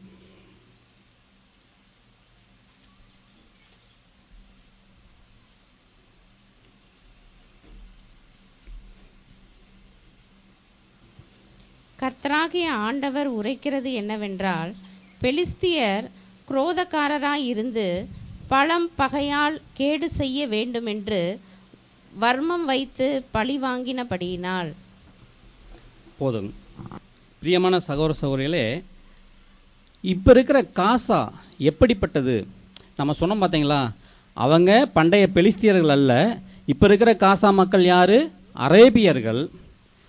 அன்னைக்கு அந்த பெலிஸ்தருக்கு விரோதமாக தேவனுடைய கரம் செயல்பட்டது போல இன்னைக்கு காசாவுக்கு எதிராக தேவனுடைய கரம் செயல்பட்டுக்கிட்டு இருக்கு. அப்போ என்ன ரீசன் அப்படின்னா, அன்னைக்கு அந்த பெலிஸ்தீனர்கள்ட்ட இருந்துச்சு பார்த்தீங்களா, அந்த பகைமையின் ஆவி, அந்த குரோதத்தின் ஆவி. ரத்த உறவு கிடையாது. பெலிஸ்தியர்களுக்கு இன்னைக்கு இருக்கிற காசா மக்களுக்கு ரத்த சம்பந்தமான உறவு இல்லை. ஆனால் ஆவியில் ஒரே ஆவி கொண்டவர்களாக இருக்காங்க. அந்த ஒரே ஆவி தான் இன்னைக்கு தேவனுடைய கரம் அவர்களுக்கு எதிராக செயல்பட்டு கொண்டிருக்கு, தீர்க்க தரிசனம் நிறைவேறிட்டு இருக்கு. சரி, எப்படி அதே ஆவி இவங்க வெளிப்படுத்திக்கான்னு சொல்லி சில காரணங்கள் என்ன, சில காரியங்கள் என்னன்னு சொல்லி நம்ம பார்க்கலாம். பாருங்க, இந்த ஆவியை புரிஞ்சு கொள்ளணும்னா 1988 ஹமாஸ் சார்ட்டர் அப்படின்னு சொல்லி ஒரு உடன்படிக்கை இப்போ இருக்கிற அந்த ஹமாஸ் அமைப்பு ஏற்படுத்துகிறாங்க, யாசர் அரபாத் தலைமையில். அதாவது ஹமாஸ் உடன்படிக்கைன்னு சொல்லுவாங்க. அந்த உடன்படிக்கையினுடைய முக்கிய சாராம்சமே என்னன்னா, ஜிகாதி மூலம், அதாவது புனித போர் மூலம் இஸ்ரேலை முற்றிலுமாக அழிக்க வேண்டும் என்று அழைப்பு விடுப்பது தான். இது உலக நாடுகள் அனைவருக்குமே தெரியும். அந்த 1988 போடப்பட்ட அந்த ஹமாஸ் சார்ட்டர் ஓப்பனாகவே சொல்லுது, ஜிகாதி மூலம் இஸ்ரேலை முற்றிலுமாக அழிக்க வேண்டும், எங்களோடு இணையுங்கள். இது ஓப்பனாக அழைப்பு விடுகிற ஒரு உடன்படிக்கை. இந்த உடன்படிக்கை வெளியிட்ட போது சில நாடுகள் இதை என்ன சொன்னாங்க அப்படின்னா, அதாவது குறிப்பாக அமெரிக்கா, இங்கிலாந்து, அதாவது யூரோப்பிய யூனியன், ஐரோப்பிய தேசங்கள் அனைத்தும் இந்தியா முதல் கொண்டு இது ஒரு பயங்கரவாத ஆவணம் அப்படின்னு சொல்லி அழைச்சாங்க. அன்னைக்கு இருந்த பெலிஸ்தியர்கள்ட்ட இருந்த அதே குரோதம், பகைமையின் ஆவி இன்னைக்கு இவங்கள்ட்ட வெளிப்படுதுங்களா? ரத்த சம்பந்த உறவு இல்லை, ஆனால் ஆவியில் ஒருமித்த ஒரே ஆவி இவங்களை செயல்படுத்துறதை நாம் பார்க்க முடியும். அடுத்து நிறையா சொல்லிட்டு வரலாம். இப்போ நடந்த அக்டோபர் 7, 2023 தாக்குதல், பிரியமான சகோதர சகோதரிகள், அதில் 45 நிமிஷ வீடியோ கிளிப்ஸை ஐடிஎஃப், அதாவது இஸ்ரேலுடைய இராணுவ டிஃபென்ஸ் ஃபோர்ஸ் வெளியிட்டிருக்காங்க. 45 நிமிஷ வீடியோ கிளிப்ஸு. அதெல்லாம் அதில் ஒரு சில கிளிப்ஸ் தான் நமக்கு கிடச்சிக்கு. அதை பார்த்தோம்னா அவ்வளோ கொடூரமாக இருக்குது. அதில் ஒரு சில சம்பவங்கள் மட்டும் சொல்கிறேன். என்னென்னா, ஒரு 74 வயது பாட்டி, அந்த பாட்டியை உள்ள ஒருத்தன் வர்றான், அவன் அவங்கள கீழே தள்ளி விட்டு மண்டையில் சுடுறான். சுட்டு அவங்க இறந்துடுறாங்க. அவங்க கையில் செல்ஃபோன் இருக்குது. அந்த செல்ஃபோனையே எடுத்து அவங்க பாடி மேலே காலை இப்படி வச்சுக்கிட்டு லைவ் வீடியோ போடுறான். அவங்க ஃபேஸ்புக்கு அக்கௌண்ட்லேயே லைவ் வீடியோ போடுறான். அதை அவங்க பேரன், அவங்க குடும்பம் எல்லாம் பார்த்துட்டு கதறாங்க. அந்த பகைமையின் ஆவி, இந்த குரோதத்தின் ஆவியை புரிஞ்சு கொள்ள முடியுதா? 74 வயது பாட்டி அவங்கள சுட்டு அவங்க பாடி மேலே காலை தூக்கி வச்சுட்டு அவங்க செல்லவே பிடுங்கி வாட்ஸ்அப்பில் லைவ் வீடியோ போடுறான். இன்னொரு சம்பவம், இன்னொருத்த ஒரு பண்ணை வீடு, அதுக்குள்ளே போய் 2 பேர் கணவன் மனைவி இருக்காங்க, அவங்கள சுட்டு கொன்னுட்டு இதே மாதிரி தான் அவங்க செல்ஃபோன் அதையே எடுத்து, அவன் எப்படி ஓப்பன் பண்ணான்னு தெரியல, பட் ஓப்பனாக அவங்க யூஸ் பண்ணிட்டு கூட இருந்திருக்கலாம், எடுத்து அவங்க பாலஸ்தீனத்தில் இருக்கிற அவங்க அம்மா அப்பாவுக்கு ஃபோன் பண்ணி அந்த பாடியை லைவ் வீடியோவை காட்டும்போது அவங்க அம்மா அப்பா என்ன சொல்கிறாங்க? கடவுளை வணங்குறாங்க. என் பையனுக்கு ஒரு மாபெரும் பாக்கியத்தை கொடுத்துருக்கீங்க, இந்த ஒரு மாபெரும் பணியை செய்வதற்கு ஒரு அரும் பாக்கியத்தை கொடுத்துருக்கேன்னு சொல்லி யார் சொல்கிறாங்க? அந்த தீவிரவாதியினுடைய, அந்த பயங்கரவாதியினுடைய அம்மா அப்பா அங்கே சொல்கிறாங்க. இதெல்லாமே வீடியோ கிளிப்பு ஐடிஎஃப் வெளியிட்டிருக்காங்க. இந்த பகைமையின் ஆவி, இந்த குரோதத்தின் ஆவியை நம்ம நன்கு புரிந்து பார்க்க முடியுதா? இன்னும் ஒரே ஒரு சம்பவம் சொல்கிறேன். அப்பா ஒரு 2 பசங்க, இந்த 2 பசங்க தூங்கிட்டு இருக்கும்போது விடிய காலை உள்ளே புகுந்துடுறாங்க. புகுந்ததே இவங்க உள்ளே புகுந்ததை தெரிஞ்சதுமே அப்பா என்ன செய்கிறாரு, 2 பசங்களை தூக்கிட்டு அந்த டனலுக்குள்ளே, அவங்க அந்த பாதுகாப்பு குழி இருக்கும்ல, அங்கே ஓடுறதுக்குள்ளே பயங்கரவாதி அப்பாவை சுட்டு கொன்னுறான். இந்த 2 பசங்களுக்கு குண்டடி பட்டுருது. சுட்டு கொன்னலை, அந்த கையெறி குண்டு அந்த மாதிரி போட்டதே அவங்க அப்பா அங்கேயே உடம்பு இதாகி இறந்துறாரு. இந்த பசங்களுக்கு ஓரளவுக்கு சின்ன சின்ன காயங்கள் ஏற்பட்டுருது. இவங்க 2 பேர்த்த போய் காயத்தோடு அந்த கட்டலையே சேர்லேயே உட்காந்துடுறாங்க. அவன் என்ன செய்கிறான், உள்ளே கூலாக ஃப்ரிட்ஜை திறந்து கூல்ட்ரிங்க்ஸை எடுத்து அப்படியே ஃப்ரீயாக குடிச்சிட்டு அப்படியே தூக்கி போட்டு போயிட்டே இருக்கான். இதெல்லாம் ஒரு சில சம்பவங்கள். இதை விட கொடூரமான சம்பவங்கள் இருக்குது. இன்னொன்று, ஒரு பெண்ணை கொன்று ட்ரக்கில் தூக்கி போட்டு போகிறான். முன்னாடி இருக்கிற அந்த பாலஸ்தீன மக்கள் ஆர்ப்பரித்து கொண்டாடுறாங்க. புரியுதுங்களா? இந்த பயங்கரவாத ஆவி, இந்த குரோதத்தின் ஆவி, இந்த பகைமையின் ஆவி ஹமாஸ் தீவிரவாதிகளுக்குள்ள மட்டும் இல்லை, அங்கே இருக்கிற பப்ளிக்குள்ளேயும் இருக்குது. இன்றைக்கி நாம் சொல்கிறோம், இன்னைக்கு உலகத்தில் இருக்கிற எல்லாரும் உட்காந்து பேசிக்கிட்டு இருக்காங்க. அவங்க என்ன செஞ்சாங்க? பப்ளிக் என்ன செஞ்சாங்க? நீங்கள் ஸ்கூலில் கொண்டு போகிறீங்க, மருத்துவமனையில் கொண்டு போகிறீங்கன்னு சொல்கிறாங்களே.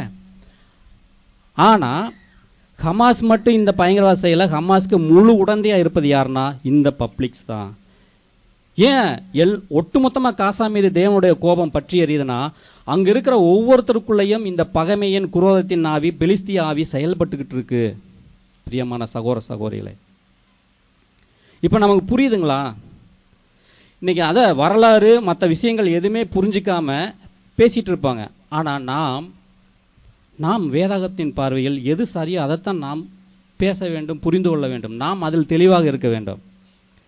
இன்னைக்கு நல்லா பார்த்துக்குங்க, இஸ்ரேலு இது வரைக்குமே 1948 ஒரு போர், 57 ஒரு போர், 67 ஒரு போர், 73 ஒரு போர். இந்த ஒவ்வொரு போர்லையுமே இது வரைக்கும் இப்போ நடந்துட்டு இருக்கிற போர் வரைக்கும் அக்டோபர் 7 வரைக்குமே எந்த ஒரு போர்லையும் இஸ்ரேல் முதல்ல அட்டாக் பண்ணதே கிடையாது. இதை நம்ம சேலஞ்ச் பண்ணியே சொல்ல முடியும். இன்றைக்கி நிறையா பேசிகிட்டு இருக்காங்களா, ஆக்கிரமிப்பு பண்ணிட்டாங்க, இஸ்ரேல் இப்படி கொடூரமாக நடந்துட்டு இருக்குன்னு. சகோதர சகோதரிகளே, நாம் இஸ்ரேலை குறித்த தெளிவான பார்வை நமக்கு வேண்டும். ஒரு விஷயத்தில் கூட, ஒரு போரில் கூட இஸ்ரேல் முதல்ல போய் அட்டாக் பண்ணதே இல்லை. முதல்ல இவங்க தான் அட்டாக் பண்ணுவாங்க. தன்னையும் தன் நாட்டு மக்களையும் காப்பதற்காக இஸ்ரேல் எதிர்த்தாக்குதல் பண்ணும். இப்போ நடந்த அக்டோபர் 7 வரைக்கும் அதுதான் நடந்துட்டு இருக்கு. இப்போ இருக்கிற ஈரான் வார் வரைக்கும் இஸ்ரேல் அதைத்தான் பண்ணிக்கிட்டு இருக்கு. இந்த பார்வை நமக்கு தெளிவாக வேணும். அப்போ தேவனுடைய நியாய தீர்ப்பு நடந்து கொண்டிருப்பதற்கு காசா மீது காரணம் என்னன்னா, இஸ்ரேல் அந்த காசாமில் அங்கு செயல்பட்டு கொண்டிருக்கும் பகைமையின் ஆவி, அந்த குரோதத்தின் ஆவியாகி அந்த பெலிஸ்திய ஆவியை தான் சகோதர சகோதரி. இதில் நாம் தெளிவாக இருக்கணும். அதே மாதிரி இன்னைக்கு அந்த 240 பணைய கைதிகளை பிடிச்சி வச்சுருந்தாங்க பார்த்தீங்களா? அதில் பெரும்பாலானோர் எங்கே பிடிச்சி வச்சுருந்தாங்கன்னா, அந்த பாலஸ்தீனத்தில் இருக்கிற குடும்பங்களை தான் பிடிச்சி வச்சுருந்தாங்களா. ஹமாஸ் இந்த ஐடிஎஃப்போட ரிப்போர்ட், தீவிரவாதிகள் தனித்தனியாக கொண்டு வைக்கலையாம், நிறையா குடும்பங்கள், பாலஸ்தீனிய குடும்பங்கள் இந்த ஹாஸ்டேஜஸை பிடிச்சி வச்சுருந்தாங்களாம். அப்போ அவங்க எந்த அளவுக்கு ஒரே ஆவிகளை செயல்பட்டுக்கிட்டு இருக்காங்கன்னு சொல்லி நம்ம புரிஞ்சுக்க முடியுது இல்லைங்களா? இப்போது இதுவரைக்கும் காசாவுக்கும் பெலிஸ்தியர்களுக்கும் என்ன தொடர்பு, இப்போ ஏன் காசா மீது தேவனுடைய கோபம் பற்றியதுன்னு சொல்லி நம்ம பார்த்தோம். இப்போது அந்த காசா மீது இஸ்ரேலுக்கான உரிமை என்ன, உரிமை பத்திரம் என்ன அப்படின்னு சொல்லி நம்ம பார்க்கலாம். வாசிக்கலாம். ஆதியாகமம் 15ஆம் அதிகாரம் 18வது வசனம்.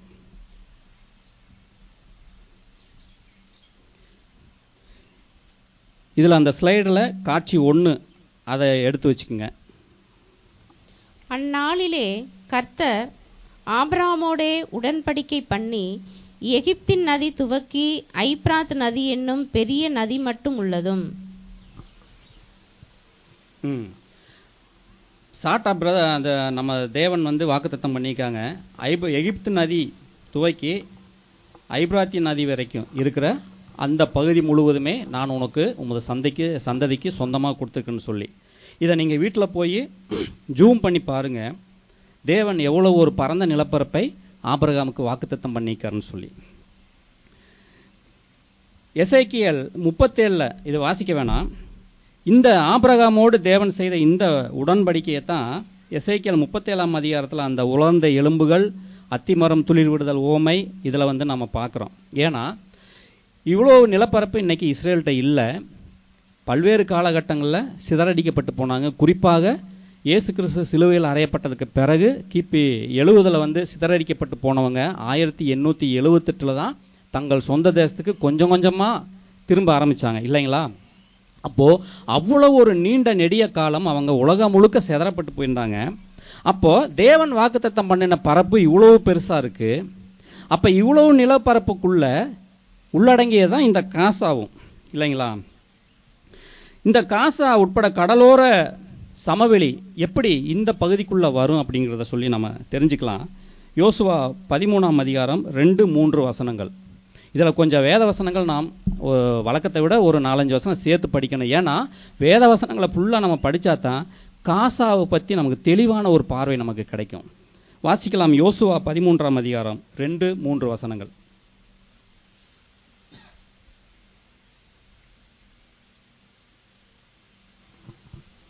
மீதியாயிருக்கிற தேசம் எவையெனில், எகிப்துக்கு எதிரான சீகோர் ஆறு துவக்கி கானானியரை சேர்ந்ததாக எண்ணப்படும் வடக்கே இருக்கிற எக்ரோனின் எல்லை மட்டுமுள்ள பெலிஸ்தரின் எல்லா எல்லைகளும், கெசூரிம் முழுவதும், காசா, அஸ்தோத், அஸ்கலோன், காத், எக்ரோன் என்கிற பட்டணங்களில் இருக்கிற பெலிஸ்தருடைய 5 அதிபதிகளின் நாடும் ஆவியரின் நாடும். போதும். அன்னைக்கு யோசுவா இஸ்ரேலர்கள் கானானுக்குள் பிரவேசித்ததுமே அந்த நிலப்பரப்பை கானானை பங்கிட்டு கொடுக்கும்போது இந்த பகுதி இடம்பெறுது பார்த்தீங்களா? பெலிஸ்தியரின் தேசம் காசா. அப்போ இன்னைக்கு சும்மா இஸ்ரேல் இன்றைக்கு காசா மீது போர் தொடுக்கல, வரலாற்று தொடர்பு இருக்கு. ஏன்னா அந்த நிலப்பரப்பு தேவன் இஸ்ரேலுக்கு கொடுத்த உரிமை. சரி, இந்த தீர்க்க தரிசனம் காசாவின் நிலப்பரப்பை எப்படி உள்ளடக்கியிருக்குன்னு சொல்லி நாம் இன்னொரு தீர்க்க தரிசன வசனத்தை வாசிக்கும் போது தெரிஞ்சுக்கலாம். ஓபதியா 1ஆம் அதிகாரம் 19வது வசனம். ஓபதியா 1ஆம் அதிகாரம் 19வது வசனம். ஓபதியா 1ஆம் அதிகாரம் 19. தென் தேசத்தார் ஏசாவின் மலையையும் சமனான தேசத்தார் பெலிஸ்தரின் தேசத்தையும் சுதந்தரித்துக் கொள்வார்கள். அவர்கள் எப்ராயிமின் நாட்டையும் சமாரியாவின் நாட்டையும் சுதந்தரித்துக் கொள்வார்கள். பென்யமீன் மனுஷர் கீலேயாத்தையும் சுதந்தரித்துக் கொள்வார்கள். இந்த வசனத்துல ஒபதியாவும் என்ன கருத்தை சொல்றாங்க? ஏன்னா இந்த 2 தீர்க்கதரிசிகளுக்கு இடைப்பட்ட காலம் வெவ்வேறு காலங்கள் இல்லைங்களா? இவரும் என்ன சொல்றாரு? பெலிஸ்தியா தேசத்தையும் உள்ளடக்கியது அப்படின்னு சொல்லி நமக்கு அதை உறுதிப்படுத்துறாங்க. காசா உட்பட கடலோர சமவெளிக்கான நேரடி குறிப்பு நம்ம அதில் பார்த்தோம். ஏன்னா யோசுவா 13ல் 2-3 வசனங்களை நம்ம பார்த்தோம். சரி, காசா இஸ்ரேலுக்காக கொடுக்கப்பட்ட பகுதி அதை இன்னைக்கு முழுசா அவங்க கட்டுப்பாட்டு கீழே வந்துருச்சா அப்படின்னு பார்த்தோம்னா வரல. அந்த கட்டுப்பாட்டுக்குள்ள வர்றதுக்காகத்தான் இந்த போர் நடந்துகிட்டு இருக்கு. பிரியமானவர்களே, தேவன் ஒரு விஷயத்தை சும்மா செஞ்சிட மாட்டாங்க. காசா இஸ்ரேலுடைய உரிமை பத்திரத்துக்கு கீழாக கொண்டு வருவதற்கான ஒரு தோற்றுவாய் தான் அக்டோபர் 7 தாக்குதல். இப்போ அதோட நம்ம கனெக்ட் பண்ணி பார்க்கணும் இல்லைங்களா? ஒவ்வொரு சம்பவத்துக்கு பின்னாடி செயல்படுகிற தேவனுடைய கரத்தை நாம் கவனித்து பார்க்கணும். இப்போது நடக்கும் போர், அதாவது நடந்த அக்டோபர் 7க்கு பின்னாடி நடந்த அந்த போர், அதற்கான பாதை அப்படின்னு சொல்லி இந்த சகோதரர் சொல்றாங்க. இந்த போர் துயரமானது தான். ஆனால் உடன்படிக்கை நிலத்தை மீட்டெடுக்க தேவன் தமது வாக்குறுதியை நிறைவேற்ற வேதனையான ஆனால் அவசியமான செயல்முறை தான் இந்த போர். வேதனை தான், ஆனால் அவசியம் இது. ஏன்னா காசா உட்பட ஒவ்வொரு நிலப்பரப்பும் தேவன் ஆபிரகாமோடு செய்த உடன்படிக்கை செய்த அந்த நிலப்பரப்பு அனைத்தும் இஸ்ரேலின் கட்டுப்பாட்டின் கீழ் வந்தாதான் இஸ்ரேல் தேவனுடைய பர்வதமாக இந்த உலகில் உயர்த்தப்படும். மலை உச்சியாகிய அதனிடத்துக்கு உலக ஜனங்கள் தேவனுடைய வார்த்தையை கேட்க ஓடி வருவாங்க. அது நடக்கணும். பார்த்தீங்களா? நல்லா பார்த்துங்க. இதுக்குள்ள நம்ம மைண்டூட்டாக யோசித்து பார்த்தோம்னா வேதனை தான், வருத்தம் தான், பார்க்கும்போது நமக்கு கஷ்டமாக தான் இருக்கு. ஆனால் எப்பேற்பட்ட ஆசீர்வாதத்துக்காக தேவன் இப்படியெல்லாம் பிளான் பண்ணிக்கான்னு யோசிச்சா, இன்னைக்கு ஏகமாய் பிரசவ வேதனைப்பட்டு கொண்டிருக்கும் சர்வ சிருஷ்டிக்கும், குறிப்பாக மனுக்குலத்துக்கு தேவன் திரும்ப கொடுத்தலின் ஆசீர்வாதத்தை தரப்போறாங்க. அப்போ இந்த வேதனைகளின் மத்தியில் நாம் அதைத்தான் நோக்கி பார்க்கணும். பூ சிருஷ்டிகளாகிய நாம் இன்னைக்கு அனைத்து துன்பங்களையும் பல்வேறு விதமான வேதனைகளை அனுபவிச்சுட்டு இருக்கிற ஜனங்கள் அந்த வெளிச்சத்தை பார்க்க போறாங்க. தேவன் இந்த மனுக்குலத்துக்காகத்தான் இந்த வழிகளையெல்லாம் அனுமதித்து செயல்படுத்தி கொண்டிருக்கிறார் அப்படிங்கிற தெளிவான பார்வை மற்றவர்களுக்கு இல்லாமல் இருக்கலாம். ஆனால் நாம் அந்த பார்வை, தெளிவான பார்வை உள்ளவர்களாக இருக்க வேண்டும். சகோதர சகோதரிகளே, வாசிக்கலாம். ஆமோஸ் 9ஆம் அதிகாரம் 15வது வசனம். அவர்களை அவர்கள் தேசத்திலே நாட்டுவேன், நான் அவர்களுக்கு கொடுத்த தேசத்திலிருந்து அவர்கள் இனி பிடுங்கப்படுவதில்லை என்று உன் தேவனாகிய கர்த்தர் சொல்லுகிறார் என்றார். அப்ப இந்த தீர்க்க தரிசன வசனம் நிறைவேறணும்னா இந்த போர் நடந்துதான் ஆகணும். காசா இஸ்ரேலின் கட்டுப்பாட்டின் கீழ், காசா மற்றும் வெஸ்ட் பேங்க் இந்த 2 பகுதியும் இப்போ இஸ்ரேலினோட கட்டுப்பாட்டில் இல்லை, ஆனால் இஸ்ரேலுக்கு உட்பட்ட பகுதிகள். இந்த 2 பகுதியும் இஸ்ரேலுக்கு கீழே வந்தால் தான் இந்த தீர்க்கதரிசன வசனம் நிறைவேறும். இப்போ காசா குறித்து இன்னும் சில தீர்க்கதரிசன வசனங்களை நாம் வாசிக்கலாம். பெலிஸ்தியரின் தேசத்துக்கு, அதாவது இந்த காசாவிற்கு வரவிருக்கிற இறுதி தீர்ப்பை பற்றி ஆமோஸ், செப்பனியா, எசேக்கியேல் இவங்க 3 பேரும் ஒரே மாதிரி பேசியிருக்காங்க. இந்த 3 தீர்க்கதரிசிகளுக்கு ஒருவருக்கொருவர் சம்பந்தம் இல்லை, ஒரே காலகட்டத்தில் வாழ்ந்தவங்கள் அல்ல. இப்போ நம்ம வாசித்த தீர்க்கதரிசன புத்தகத்தை எழுதிய ஒவ்வொரு தீர்க்கதரிசிகளும் வெவ்வேறு காலகட்டங்களில் ஆண்டுகளில் வாழ்ந்தவங்க. ஒவ்வொருத்தருக்கு குறைந்தபட்சம் 50 ஆண்டுகள் 100 ஆண்டுகள் இப்படி டிஃப்ரெண்ட் இருக்குது. ஆனால் இவங்க எல்லாம் சேமாக சொல்கிறாங்க. இதிலிருந்து நாம் புரிந்து கொள்ள முடியுதா தேவனுடைய ஆவி எப்படி அற்புதமாய் ஒவ்வொருத்தரையும் அப்பருந்து செயல்படுத்திக்கிட்டு இருக்குன்னு சொல்லி. இப்போ இந்த தீர்க்கதரிசிகள் சொல்லியிருக்கிற இஸ்ரேலை குறித்து, இந்த காசாவை குறித்து சொல்லியிருக்கிற தீர்க்கதரிசன வசனங்களை நாம் வாசிக்கும் போது அது இன்னைக்கு எப்படி அப்படி எக்ஸாக்டாக நடந்திருக்குதுன்னு சொல்லி பார்க்கும்போது நமக்கு உண்மையிலேயே ஒரு ஆச்சரியத்தையும் ஒரு பிரமிப்பையும் ஒரு பயபக்தியும் உண்டாக்குகிறதா இருக்கும். பிரியமானவர்களே, 4 பெலிஸ்திய நகரங்கள் தேவனுடைய நியாய தீர்ப்பை சந்திக்கும் என தேவன் தீர்க்கதரிசனம் உரைத்திருந்தார். அந்த 4 நகரங்களும் இஸ்ரேலின் கட்டுப்பாட்டின் கீழ் வரும் என்று தேவன் தீர்க்கதரிசனம் உரைத்திருக்கிறார். அதில் காசா மட்டுமே எஞ்சியிருக்கிறது அப்படின்னு சகோதரர் சொல்றாங்க. பிரியமானவர்களே, அந்த காட்சி 2ல் பார்த்தீங்கன்னா, அந்த காட்சி 2 நான் இங்கே எடுத்து வச்சுக்கோங்க. என்ன சொல்றாங்க? பெலிஸ்தியருக்கு மொத்தம் 4 நகரங்கள் இருந்திருக்கு. அந்த 4 நகரங்களும் இஸ்ரேலின் கட்டுப்பாட்டின் கீழ் வந்தாகணும். ஏற்கனவே 3 நகரங்கள் இஸ்ரேலின் கட்டுப்பாட்டின் கீழ் இருக்கு. இன்னும் ஒரு நகரம் மட்டும்தான் இஸ்ரேலின் கட்டுப்பாட்டின் கீழ் வர வேண்டும். அது எதுனா காசா.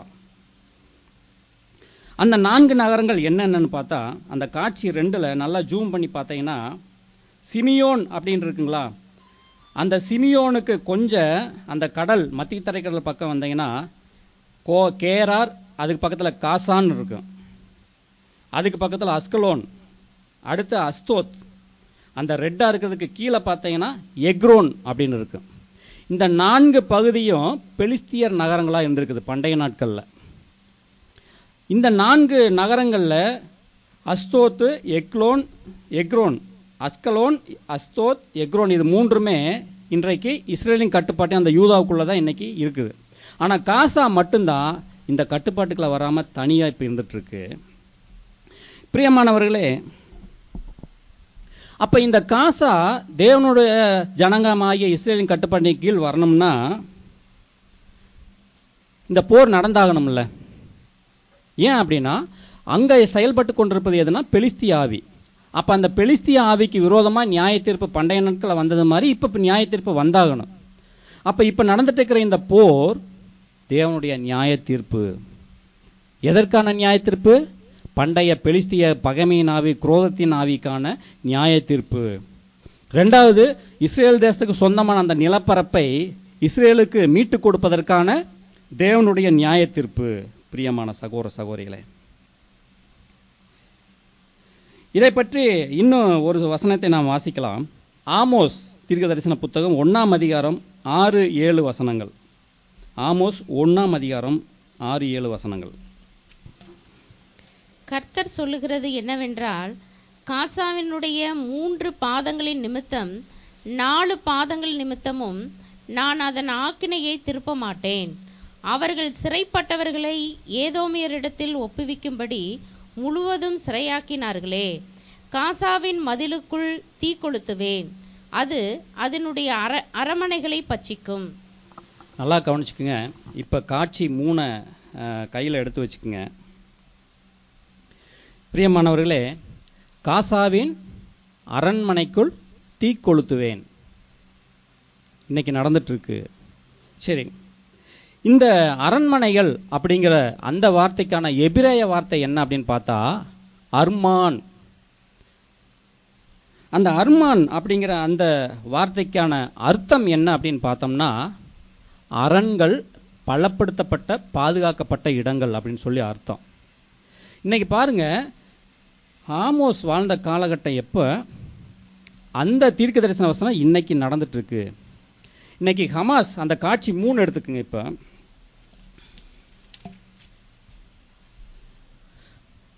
இந்த தீர்க்க தரிசனம் சொல்லப்பட்டிருக்கிற அந்த நெருப்பு அப்படிங்கிறது என்ன? அது அந்த நெருப்பு என்பது ஹமாஸுடைய கட்டளை மையங்கள், ஆயுத கிடங்குகள், பரந்த நிலத்தடி சுரங்கப்பாதை வலையமைப்பு அப்படின்னு சொல்றார். அதை எல்லாமே இன்னைக்கு இஸ்ரேல் வந்து தாக்கி அழிச்சிருக்காங்க. சரிங்களா? எப்படி அழிச்சாங்கன்னா பீரங்கி தாக்குதல் மூலமா. அதைத்தான் நாம இந்த காட்சியில 3ல பார்க்குறோம். பாருங்க, நிலத்துக்கு அடியில் பல கிலோமீட்டர் உள்ள எவ்வளவு ஸ்ட்ராங்கா, எவ்வளோ அற்புதமா அந்த முதல் காட்சியை பாருங்க. காட்சி 3ல முதல் படத்தை பாருங்க. அவ்வளோ அற்புதமா நிலத்துக்கடியில் இந்த சுரங்கப்பாதை அமைச்சிருக்காங்க. 2வது படத்தில் பார்த்தீங்கன்னா ஒரு ஹமாஸ் டெரரிஸ்ட் துப்பாக்கியோட நிற்கிறாருங்களா? உள்ள நிலத்துக்கடியில் எவ்வளவு பாறை அந்த கடினமான நிலப்பகுதியை குடைஞ்சு இவங்க டனல்ஸ் அமைச்சிருக்காங்கன்னு பாருங்க. அடுத்து அதுலேயே 3வது படம் 2 சோல்ஜர்ஸ் வந்து அந்த குழியை பார்த்து கன்னை நீட்டிட்டு இருக்காங்களா? இவங்க யாருன்னா ஐடிஎஃப், இஸ்ரேலிய படை வீரர்கள். இவ்வளவு வலிமையான ஆயுத கிடங்குகள், ஹமாஸ் தீவிரவாதிகளுடைய ஆயுத கிடங்குகள், நிலத்தடி சுரங்கப்பாதைகள், அவங்களுடைய பிளான் பண்ணுற அந்த கட்டளை வலையமைப்புகள் எல்லாவற்றையும் இந்த தீர்க்க தரிசன வசனத்தில் வாசித்த மாதிரி தேவன் நெருப்பை அனுப்பி நிர்மூலமாக்கி இருக்கிறார், பட்சித்திருக்கிறார். அந்த 4 படங்களே பாருங்க. அதோட இந்த வேதாகம தீர்க்க தரிசன வசனத்தை கனெக்ட் பண்ணி பாருங்க. அது எப்படி துல்லியமா இன்னைக்கு நிறைவேறிக்குன்னு சொல்லி. பிரியமான சகோதர சகோதரிகளே, இப்ப நடந்த போர் ஏதோ சாதாரணமா நடக்கல. மற்றவங்க மாதிரி இதை நம்ம சாதாரணமா பார்த்துடவே கூடாது. இஸ்ரேல் உயர்த்தப்படுவதற்கான நேரம் கிட்ட இருக்குது. அப்ப அதற்கு முன்னாடி சபையாகிய நாம் நம்முடைய ஓட்டத்தை வெற்றிகரமாய் முடிப்பதற்கான ஒரு துரிதத்தை தான் இது நமக்கு ஏற்படுத்துது, கற்பித்து கொடுக்குது. அப்ப இந்த ஒவ்வொரு சம்பவங்களையும் நாம் எப்படி வேதாகமத்தோடு கனெக்ட் பண்ணி பார்க்கணும்னு சொல்லி அதனுடைய சீரியஸ்னஸை நாம் புரிந்து கொண்டு நாம் வாழ வேண்டும் சகோதர சகோதரிகளை. தற்போது நடக்கும் காசா மீதான நியாய தீர்ப்புக்கான இந்த போருக்கு காரணம் அக்டோபர் 7 யூதர்கள் மீது நடத்தப்பட்ட படுகொலைகளும் பணைய கைதிகளை கொண்டு போனதும் தான். இதே சம்பவம் பழைய ஏற்பாட்டு நாட்களில் பெலிஸ்தியர்கள் செஞ்சாங்க. அதாவது அக்டோபர் 7 இன்னைக்கு இருக்கிற காசா தீவிரவாதிகள், காசா மக்கள் முதல் கொண்டு இஸ்ரேலர்களை கொன்னாங்க, இஸ்ரேலை பணைய கைதிகளை பிடிச்சிட்டு போனாங்க அவங்க நாட்டுக்குள்ள. இதே சம்பவம் பழைய நாட்களில் பெலிஸ்தியர்கள் என்ன செஞ்சாங்க? இஸ்ரேலர்கள்ட்ட போரிட்டு அங்கே கொஞ்சம் பேரை பிடிச்சிட்டு போனாங்க. தேவனுடைய உடன்படிக்கை பெட்டி என்ன செஞ்சாங்க? ஏதோமுக்கு கொண்டு போனாங்களே. அப்போ அன்னைக்கு நடந்த அதே அந்த பெலிஸ்தியாவி இங்கே இந்த சம்பவம் வரைக்கும் கனெக்ட் ஆகிறத பார்க்க முடியுதுங்களா? அன்னைக்கு தேவனுடைய நியாய தீர்ப்பு அது நிமித்தம் பெலிஸ்தியர்களுக்கு ஏற்பட்டது போல இன்றைக்கு காசாவுடைய மீறுதலுக்கு அவருடைய இந்த மாபெரும் தவறுக்கான நியாய தீர்ப்பு நாம் இன்னைக்கு நடைபெற்று இருக்கிறத நம்ம பார்க்குறோம். இதற்கான இந்த நியாய தீர்ப்பை தான் செப்பனியா 2ஆம் அதிகாரம் 4-5 வசனங்களில் அவர் தீர்க்க தரிசனமாக உரைச்சிருக்கார். செப்பனியா 2ஆம் அதிகாரம் 4-5 வசனங்கள். காசா குடியேற்று அஸ்கலோன் பாழாகும், அஸ்தோத்தை பட்ட பகலிலே பறக்கடிப்பார்கள், எக்ரோன் வேரோடே பிடுங்கப்படும். சமுத்திரக்கரை குடிகளாகிய கிரேத்தியருக்கு ஐயோ, பெலிஸ்தரின் தேசமாகிய கானானே, கர்த்தருடைய வார்த்தை உனக்கு விரோதமாய் இருக்கிறது, இனி உன்னில் குடியில்லாத படிக்கு உன்னை அழிப்பேன்.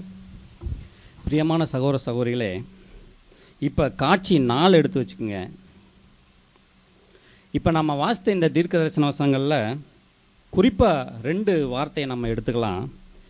காசா கைவிடப்படும், அங்கே குடியிருக்க யாரும் இருக்க மாட்டார்கள். காசா கைவிடப்படும், அங்கே குடியிருக்க யாரும் இருக்க மாட்டார்கள். இந்த 2 வார்த்தைகள் அப்பட்டமா துல்லியமா இன்னைக்கு நிறைவேறி இருக்கு.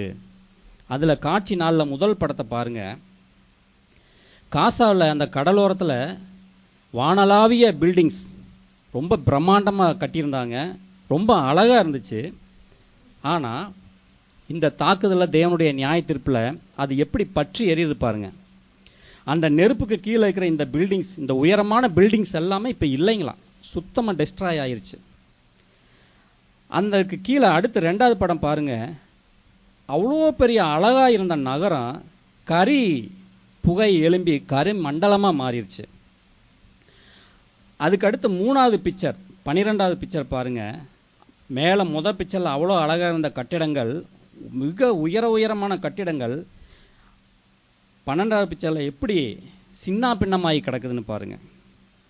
இந்த கட்டடங்களில் மக்கள் குடியிருக்கப்பட முடியுமா? இந்த தீர்க்கதரிசன வசனத்தில் சொல்லப்பட்ட காசா கைவிடப்படும், அங்கே குடியிருக்க யாரும் இருக்க மாட்டார்கள். 13வது வசனத்தை பிக்சரை பாருங்க. எல்லாம் தரைமட்டமாக கிடக்கு. எல்லாம் அந்த இடத்த விட்டு காலி பண்ணி போகிறாங்க. இன்னும் நம்ம யூடியூப்பில் கூட சில வீடியோஸ் பார்த்துருப்போம். எல்லா பில்டிங் தரமட்டமாகி பூரா கரி மண்டலமாக குப்பை மேடாயிருச்சு. எல்லாம் சின்ன சின்ன டென்ட் அடித்து குடியிருக்கிறத நம்ம பார்க்குறோம். இன்னும் கொஞ்ச நாட்கள் அதுவுமே இருக்காது, சுத்தமாக வாஷ் பண்ணப்படும். சகோதர சகோதரிகளே, பிரியமானவர்களே, அதுக்கு கீழே பார்த்தீங்கன்னா 14வது பிக்சர் பாருங்களேன். இந்த 14வது பிக்சரில் லெஃப்ட் சைடுக்கு பார்த்தீங்களா ஒரு சேட்டலைட் இமேஜ், கருப்பா வெள்ளை கலரில் அப்படியே அந்த ரெட் கலர் கோடு வருது பாருங்க. அந்த ரெட் கலர் கோடு வர்றதுக்கு அந்த பக்கம் இருக்கிறது ரொம்ப கருப்பாக இருக்கிறது வந்து கடல். அதை ஒட்டி பூரா லைட்டு தெரியுது பார்த்தீங்களா, லைட்டு ரொம்ப அடர்த்தியா. அதுதான் அதுலேயே டைம் போட்டிருக்காங்க பாருங்க. 14 செப்டம்பர் 2023 சேட்டலைட் இமேஜ். 14 செப்டம்பர் 2023 காசா அப்படிப்பட்டதாக இருந்திருக்கு. போர் எப்போ ஸ்டார்ட் ஆச்சு? இது செப்டம்பர் இமேஜ். அக்டோபர் 7 2023 தான் ஹமாஸ் இஸ்ரேலர்களை அட்டாக் பண்ணுறாங்க. அடுத்து அக்டோபர் 8 போர் ஸ்டார்ட் ஆகுது. அதுக்கு ரைட் சைடு இருக்கிற இமேஜை பாருங்கள். இது எப்போ எடுத்த இமேஜ்னா ஜனவரி 1 2024 எடுக்கப்பட்ட இமேஜ். கிட்டத்தட்ட 2.5 வருஷத்துக்கு மேலே இந்த போர் நடந்துச்சு இல்லைங்களா. அப்போ 2024 இந்த இமேஜ் எடுத்திருக்காங்க. அங்கே அவ்வளோ அடர்த்தியாக வெள்ளை கலர் லைட்டாக தெரிஞ்ச ஏரியா இப்போ எப்படி தெரியுது? ஃபுல்லாக கருப்பாயிருச்சு பார்த்தீங்களா. காசா பகுதி ஃபுல்லாமே கருப்பு. ஏன்னா இன்றைக்கி அங்கே மின்சாரம் இல்லை, எந்த உள்கட்டமைப்பு வசதி எல்லாம் அழிக்கப்பட்டுருச்சு. இப்போ காசா கைவிடப்படும், அங்கே குடியிருக்க யாரும் இருக்க மாட்டார்கள் என்ற தீர்க்கதரிசன வசனம் நாம் இன்னைக்கு கண்கூடாக பார்த்துக்கிட்டு இருக்கோம். பிரியமான சகோதர சகோதரிகளே, வேதாகமத்தில் பெரும்பாலான தீர்க்கதரிசனங்கள் நிறைவேறி முடிஞ்சிருச்சு. இன்னும் சொற்பமான தீர்க்கதரிசனங்கள் தான் நிறைவேறி இருக்கு. இதுக்கு முன்னாடி நடந்து முடிஞ்ச தீர்க்கதரிசனங்களை எல்லாம் நாம் கண்ணால் பார்க்கல, பட்டு நம்ம படித்து புரிந்து நடந்த சம்பவங்களை கனெக்ட் பண்ணி நிறைவேறி முடிந்த தீர்க்கதரிசனத்தை நாம் அறிஞ்சிருக்கிறோம். ஆனால் இன்னைக்கு நாம் வாழும் நாட்களில் நிறைவேறிட்டு இருக்கிற தீர்க்க தரிசன வசனங்கள் இவை. நம்முடைய கண்ணால் பார்க்கிற வகையில் நிறைவேறிட்டு இருக்கிற தீர்க்க தரிசன வசனங்கள் இவை. அப்போ நாம் எந்த அளவுக்கு நாம் எச்சரிக்கையாக விழிப்பாக நம்முடைய அர்ப்பணிப்பை நிறைவேற்ற வேண்டியவர்களாக இருக்கிறோம் பிரியமானவர்களே. அடுத்து 15வது வசனத்தை பாருங்க. கடற்கரை பாழாக்கப்படும். முதல் ரைட் சைடு லெஃப்ட் சைடு இருக்கிற படத்தை பாருங்க. தாக்குதலுக்கு முன்னாடி காசா நகர் அந்த கடலோரத்தில் எவ்வளோ அடர்த்தியாக பசுமையாக இருந்திருக்கு. கடலெல்லாம் பாருங்கள், அந்த தண்ணீரெல்லாம் நார்மலாக இருந்திருக்கு. அதே இது இப்போ இந்த போருக்கு பின்னாடி ரைட் சைடு இருக்கிறத பாருங்கள், எரிஞ்சு போன மாதிரி இருக்கா. அந்த நிலப்பரப்பே பாருங்கள், அதுக்கு இதுக்கு டிஃப்ரெண்ட்டு. அந்த கடலை பாருங்கள், கருப்படிச்சிருக்கா. காசா கடலோர பகுதி பாழாக்கப்படும், தேவனுடைய நியாய தீர்ப்பு பாழாக்கப்படும்ங்கிறது அப்பட்டமாக நிறைவேறியிருக்கா. அப்படியே அதுக்கு கீழே இருக்கிற லாஸ்ட் இமேஜை பாருங்க. ரைட் சைடு இருக்கிறது அக்டோபர் 15 2023 எடுக்கப்பட்ட சேட்டலைட் இமேஜ். லெஃப்ட் சைடு இருக்கிறது எல்லாம் வெந்து போயிருக்கா, ட்ரையா. அது எப்பன்னா செப்டம்பர் 18 2025 எடுக்கப்பட்ட இமேஜ். அப்போ போருக்கு முன்னாடி காசா எப்படி இருந்திருக்கு செழிப்பா, இப்போ எப்படி இருக்கு. அப்போ காசா கைவிடப்படும், அங்கே குடியிருக்க யாரும் இருக்க மாட்டார்கள் என்ற வார்த்தையினுடைய நிறைவேற்றம் இன்னைக்கு நம்ம நாட்களில் நிறைவேறி முடிஞ்சிருக்கு. கண்கூடா இன்னைக்கு நம்ம பார்த்துருக்கிறோம் பிரியமான சகோதர சகோதரிகளை. வாசிக்கலாம் செப்பனியா 2ஆம் அதிகாரம் 7வது வசனத்தை. அந்த தேசம் யூதா வம்சத்தாரில் மீதியானவர்களின் வசமாகும். அவர்கள் அவ்விடங்களில் மந்தை மேய்ப்பார்கள். அஸ்கலோனின் வீடுகளிலே சாயங்காலத்திலே படுத்துக்கொள்வார்கள். அவர்களுடைய தேவனாகிய கர்த்தர் அவர்களை விசாரித்து அவர்கள் சிறையிருப்பை திருப்புவார். பிரியமான சகோதர சகோதரிகளே, இந்த வேதவசனம் நிறைவேறணும்னா இந்த சம்பவம், இந்த தீர்க்க தரிசனம் நிறைவேறி இருக்கணும். அப்போ என்ன நடந்திருக்கு? இப்போ இந்த தீர்க்க தரிசனம் நம்ம கண் பார்க்க நிறைவேறி முடிஞ்சிருக்கு. இனி அடுத்து ஒவ்வொரு ப்ராசஸாக நடக்கும். இப்போ நம்ம வாசித்தோம் பார்த்தீங்களா, செப்பனியா 2ஆம் அதிகாரம் 7ஆம் வசனத்தில் வாசித்த மாதிரி இஸ்ரேலர்கள் அங்கு போய் வாசம் பண்ணக்கூடிய அந்த சூழல் இன்னும் கொஞ்ச நாட்களில் நடக்கும். இந்த நோக்கத்தை தான் மீகா 4ஆம் அதிகாரம் 1 முதல் 3 வசனம் நம்ம ஆரம்பத்தில் படித்தோம் பார்த்தீங்களா, ஆதார வசனம். அதாவது இஸ்ரேல், தேவனுடைய பர்வதமாகிய இஸ்ரேல் மலைகளின் உச்சியில் கொடுமுடியில் ஸ்தாபிக்கப்படும். அந்த காரியம் இந்த நியாய தீர்ப்புக்கு பின்னாடி தான் நடக்கும். அப்போ இப்போ நடந்த இந்த போர் சாதாரணமானதல்ல. இப்போ நாம் படித்த அந்த தேவனுடைய கொடுமுடியில் அவருடைய பர்வதமாகிய அந்த இஸ்ரேல் உயர்த்தப்படக்கூடிய அந்த தீர்க்க தரிசனம் நிறைவேறுவதற்கான முன் பகுதி தான் இப்போ நடந்திருக்கிற இந்த காசா இஸ்ரேல் வார். சகோதர சகோதரிகளே, இந்த முழு குழப்பத்தின் மத்தியிலும் இப்போ இன்னைக்கு உலகம் முழுக்க குழப்பம் போயிட்டு இருக்குது. குறிப்பாக மத்திய கிழக்கில் மிகப்பெரிய குழப்பம் போயிட்டு இருக்குது. தேவன் இஸ்ரேலுடன் இருக்கிறார் என்பதை மனுக்குலம் காணப்போகிறது. இதுவரைக்கும் இஸ்ரேலர்கள் அதை உணர்ந்திருக்காங்களோ இல்லையோ, வேதாகம மாணவர்களாகிய நாம் உணர்ந்திருக்கிறோம். இனி எதற்கு, அதாவது இதுவரைக்கும் இஸ்ரேலர்கள் கூட பெரும்பான்மையானவர் இந்த இதை உணரல. அதில் அந்த சகோதரர் சொல்கிறாங்க, கொஞ்சம் பேர் மதசார்புள்ள பக்தி உள்ள யூதர்கள் மட்டும்தான் இதை தேவன் நம்ம கூட இருக்கான்னு சொல்லி உணர்றாங்களாம். இஸ்ரேலருக்குள்ளேயும் கூட நிறைய பேர் மதசார்பற்றவர்கள் அதிகரிச்சிருக்காங்களாம், அதிகமாக இருக்காங்களாம். அவங்க தேவனுடைய கரம் தான் நம்மளை காப்பாற்றிட்டு இருக்கிறத இன்னும் உணர்வுக்குள்ளே வராமல் இருக்காங்களாம். இவங்க கூட எல்லாருமே எப்போ அந்த உணர்வுக்குள்ளே வருவாங்கன்னா, அதுக்கு தான் அடுத்த ஸ்டெப்பாக தேவன் சங்கீதம் 83 வச்சுருக்காரு. நல்லா பாருங்கள், எவ்வளோ ஆச்சரியம். தேவனை எப்படி படிப்படியாக கொண்டு போகிறான்னு பாருங்கள். ஃபஸ்ட்டு சபை அறிவாங்க தேவனுடைய வல்லமையை, தேவனையும் கிறிஸ்துவையும். அடுத்து இஸ்ரேல் அறியணும், அடுத்து உலகம் அறியணும். இது 3 ஸ்டெப்பு தேவன் வச்சுருக்காங்க அவருடைய திட்டத்தில். ஒரு மகா பெரிய ஒரு பார்ட் இந்த 3 பார்ட்டும். இப்போ இஸ்ரேலர்களை இப்போ நடந்துட்டு இருக்கிற யுத்தங்கள் மத்தியில் தேவன் தங்களோடு கூட இருக்கான்னு சொல்லி கொஞ்சம் பேர் உணர்ந்திருக்காங்க. இன்னும் அதிகமான பேர் சங்கீதம் 83 நடக்கும்போது எல்லாருடைய கண்கள், இஸ்ரேலருடைய கண்கள் திறக்கப்படும். அடுத்து அர்மகதோன் யுத்தத்தின் போது உலகத்தினுடைய கண்கள் அனைத்தும் இஸ்ரேலின் தேவனே மெய்யான தேவன் என்பதை காணும். சகோதர சகோதரிகளை, இந்த டிசைனிங்கை பார்த்தா நமக்கு எவ்வளோ பிரமிப்பாக இருக்குது. நம்முடைய விசுவாசத்தை எப்படி அப்படியே புல்லரிக்க வைக்குது பார்த்தீங்களா தேவனுடைய டிசைனிங். பிரியமானவர்களே, எசேக்கியேல் 25ஆம் அதிகாரம், அது வாசிக்க வேணாம், மற்றொரு மிக முக்கியமான வேதவசனம் வாசித்துருங்க. 25ஆம் அதிகாரம் 15 to 17 வசனங்கள் வாசிக்கலாம். கர்த்தராகிய ஆண்டவர் உரைக்கிறது என்னவென்றால், பெலிஸ்தியர் குரோதக்காரராய் இருந்து பழம் பகையால் கேடு செய்ய வேண்டுமென்று வர்மம் வைத்து பழிவாங்கினபடியினால், இதோ நான் பெலிஸ்தியருக்கு விரோதமாக என் கையை நீட்டி கிரேத்தியரை சங்கரித்து சமுத்திரக்கரையில் மீதியானவர்களை அழித்து உக்கிரமான தண்டனைகளினால் அவர்களில் கொடிதாய் பழிவாங்குவேன். நான் அவர்களில் பழிவாங்கும் போது நான் கர்த்தர் என்று அறிந்து கொள்வார்கள் என்று கர்த்தராகிய ஆண்டவர் சொல்லுகிறார். பார்த்தீங்களா, இந்த வசனத்திலையும் கடற்கரை பாழாக்கப்படும். இது எல்லா வசனங்களையும் நாம் பார்த்த பிக்சருக்கு அப்படியே பொருந்தி வருது பார்த்தீங்களா. அப்போ எல்லா மனுஷரும் எல்லாரும் நானே கர்த்தர் என்பதை அறிந்து கொள்வார்கள். அந்த சம்பவம் நடக்கணும்னா இந்த போர் நடந்தே ஆகணும். சகோதர சகோதரிகளே, இந்த ஒரு தெளிவான பார்வை நம்ம ஒவ்வொருவருக்குமே வேணும். ஏன் நடந்து ஆகணும் அப்படின்னா, தேவனுடைய காசாவின் மீதான நியாய தீர்ப்பின் நோக்கம் தேவனுடைய ஜனங்கள் மீதான அவர்களுடைய பகை, குரோதம், வெறுப்பும் கொண்ட பெலிஸ்தியரின் ஆவி, அதுதான் காரணம். அந்த நியாய தீர்ப்பு நம் நாட்களில் இன்னைக்கு நம் கண்கள் காண இன்னைக்கு நடந்துகிட்டு இருக்கு. இந்த நியாய தீர்ப்பு இஸ்ரேலிய மக்களுடைய தேவனுடைய, நம்முடைய தேவனுடைய சர்வ வல்லமைக்கு மறுக்க முடியாத ஒரு நிரூபணம் அப்படின்னு சொல்லி சகோதரர் சொல்றாங்க. ஆமாம், எப்பேற்பட்ட ஒரு நிரூபணம்.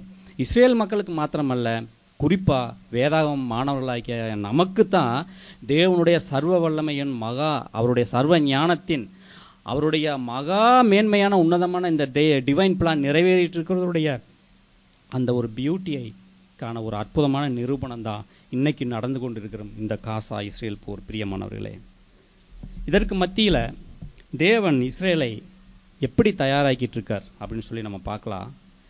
இப்போ நடந்துட்டு இருக்கிற இந்த குழப்பமான சூழல் மத்தியில், இந்த போர்களின் மத்தியில் தேவன் இன்னைக்கு அந்த மலை உச்சிக்கு உயர்த்தப்படத்தக்க வண்ணமாக இஸ்ரேலை தயாரிச்சிட்டு இருக்கார்.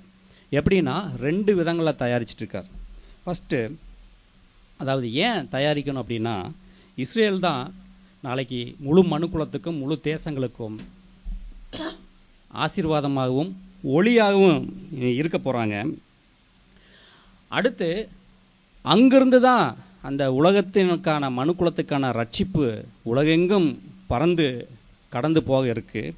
அந்த ஒரு மகா பரிசுத்தமான வேலைக்காக, அந்த உன்னதமான வேலைக்காக தேவன் இஸ்ரேலை இன்னைக்கு தயாரிச்சுக்கிட்டு இருக்கார். 2 நிலைகளில் தயாரிக்கிறார். ஒன்று, ஃபஸ்ட்டு புறம்பாக ரெடி பண்ணுறார். எப்படி புறம்பாக ரெடி பண்ணுறாருன்னா, அன்னைக்கு ஆபிரகாமோடு தேவன் செய்து கொண்ட அந்த உடன்படிக்கை, அந்த வாக்குத்தத்த பூமியை திரும்ப வந்து இஸ்ரேல் கையில் இன்னைக்கு இல்லை, அதெல்லாம் மீட்டு கொடுக்கணும். மீட்டு கொடுத்தா தானே அது மலை உச்சியாக உயர்த்தப்படும். அப்போ இன்னைக்கு நடந்துட்டு இருக்கிற ஒவ்வொரு சம்பவங்களும், ஒவ்வொரு போர்களும் தேவன் இஸ்ரேலை வெளிப்புறமாக தயாராக்கிக்கிட்டு இருக்கார். அப்போ இன்னைக்கு நடந்து முடிந்திருக்கிற இந்த காசா போர் எதை நமக்கு சுட்டி காண்பிக்குதுன்னா, தேவன் அந்த அவருடைய பர்வதமாகி இஸ்ரேலை உயர்த்துவதற்காக வெளிப்புறமாக தயாராக்குவதற்காகத்தான் இப்போ நடந்துட்டு இருக்கிற இந்த காசா இஸ்ரேல் போர் அனுமதிச்சிருக்கார். சகோதர சகோதரிகளே, அதிக எண்ணிக்கையில் இன்னைக்கு மதசார்பற்ற யூதர்கள் இன்னைக்கு இப்போ கொஞ்சம் கொஞ்சமாக உணர்ந்துக்கிட்டு இருக்காங்களாம். தேவன், நம்முடைய தேவன் தான் உண்மையான தேவன் அப்படிங்கிறத உணர்ந்து அவங்க திரும்பிக்கிட்டு இருக்காங்க. அதாவது ஃபஸ்ட்டு அந்த தேசத்தை வந்து மீட்டு தேவன் வந்து இஸ்ரேலுக்குள்ள கொண்டு வரணும்.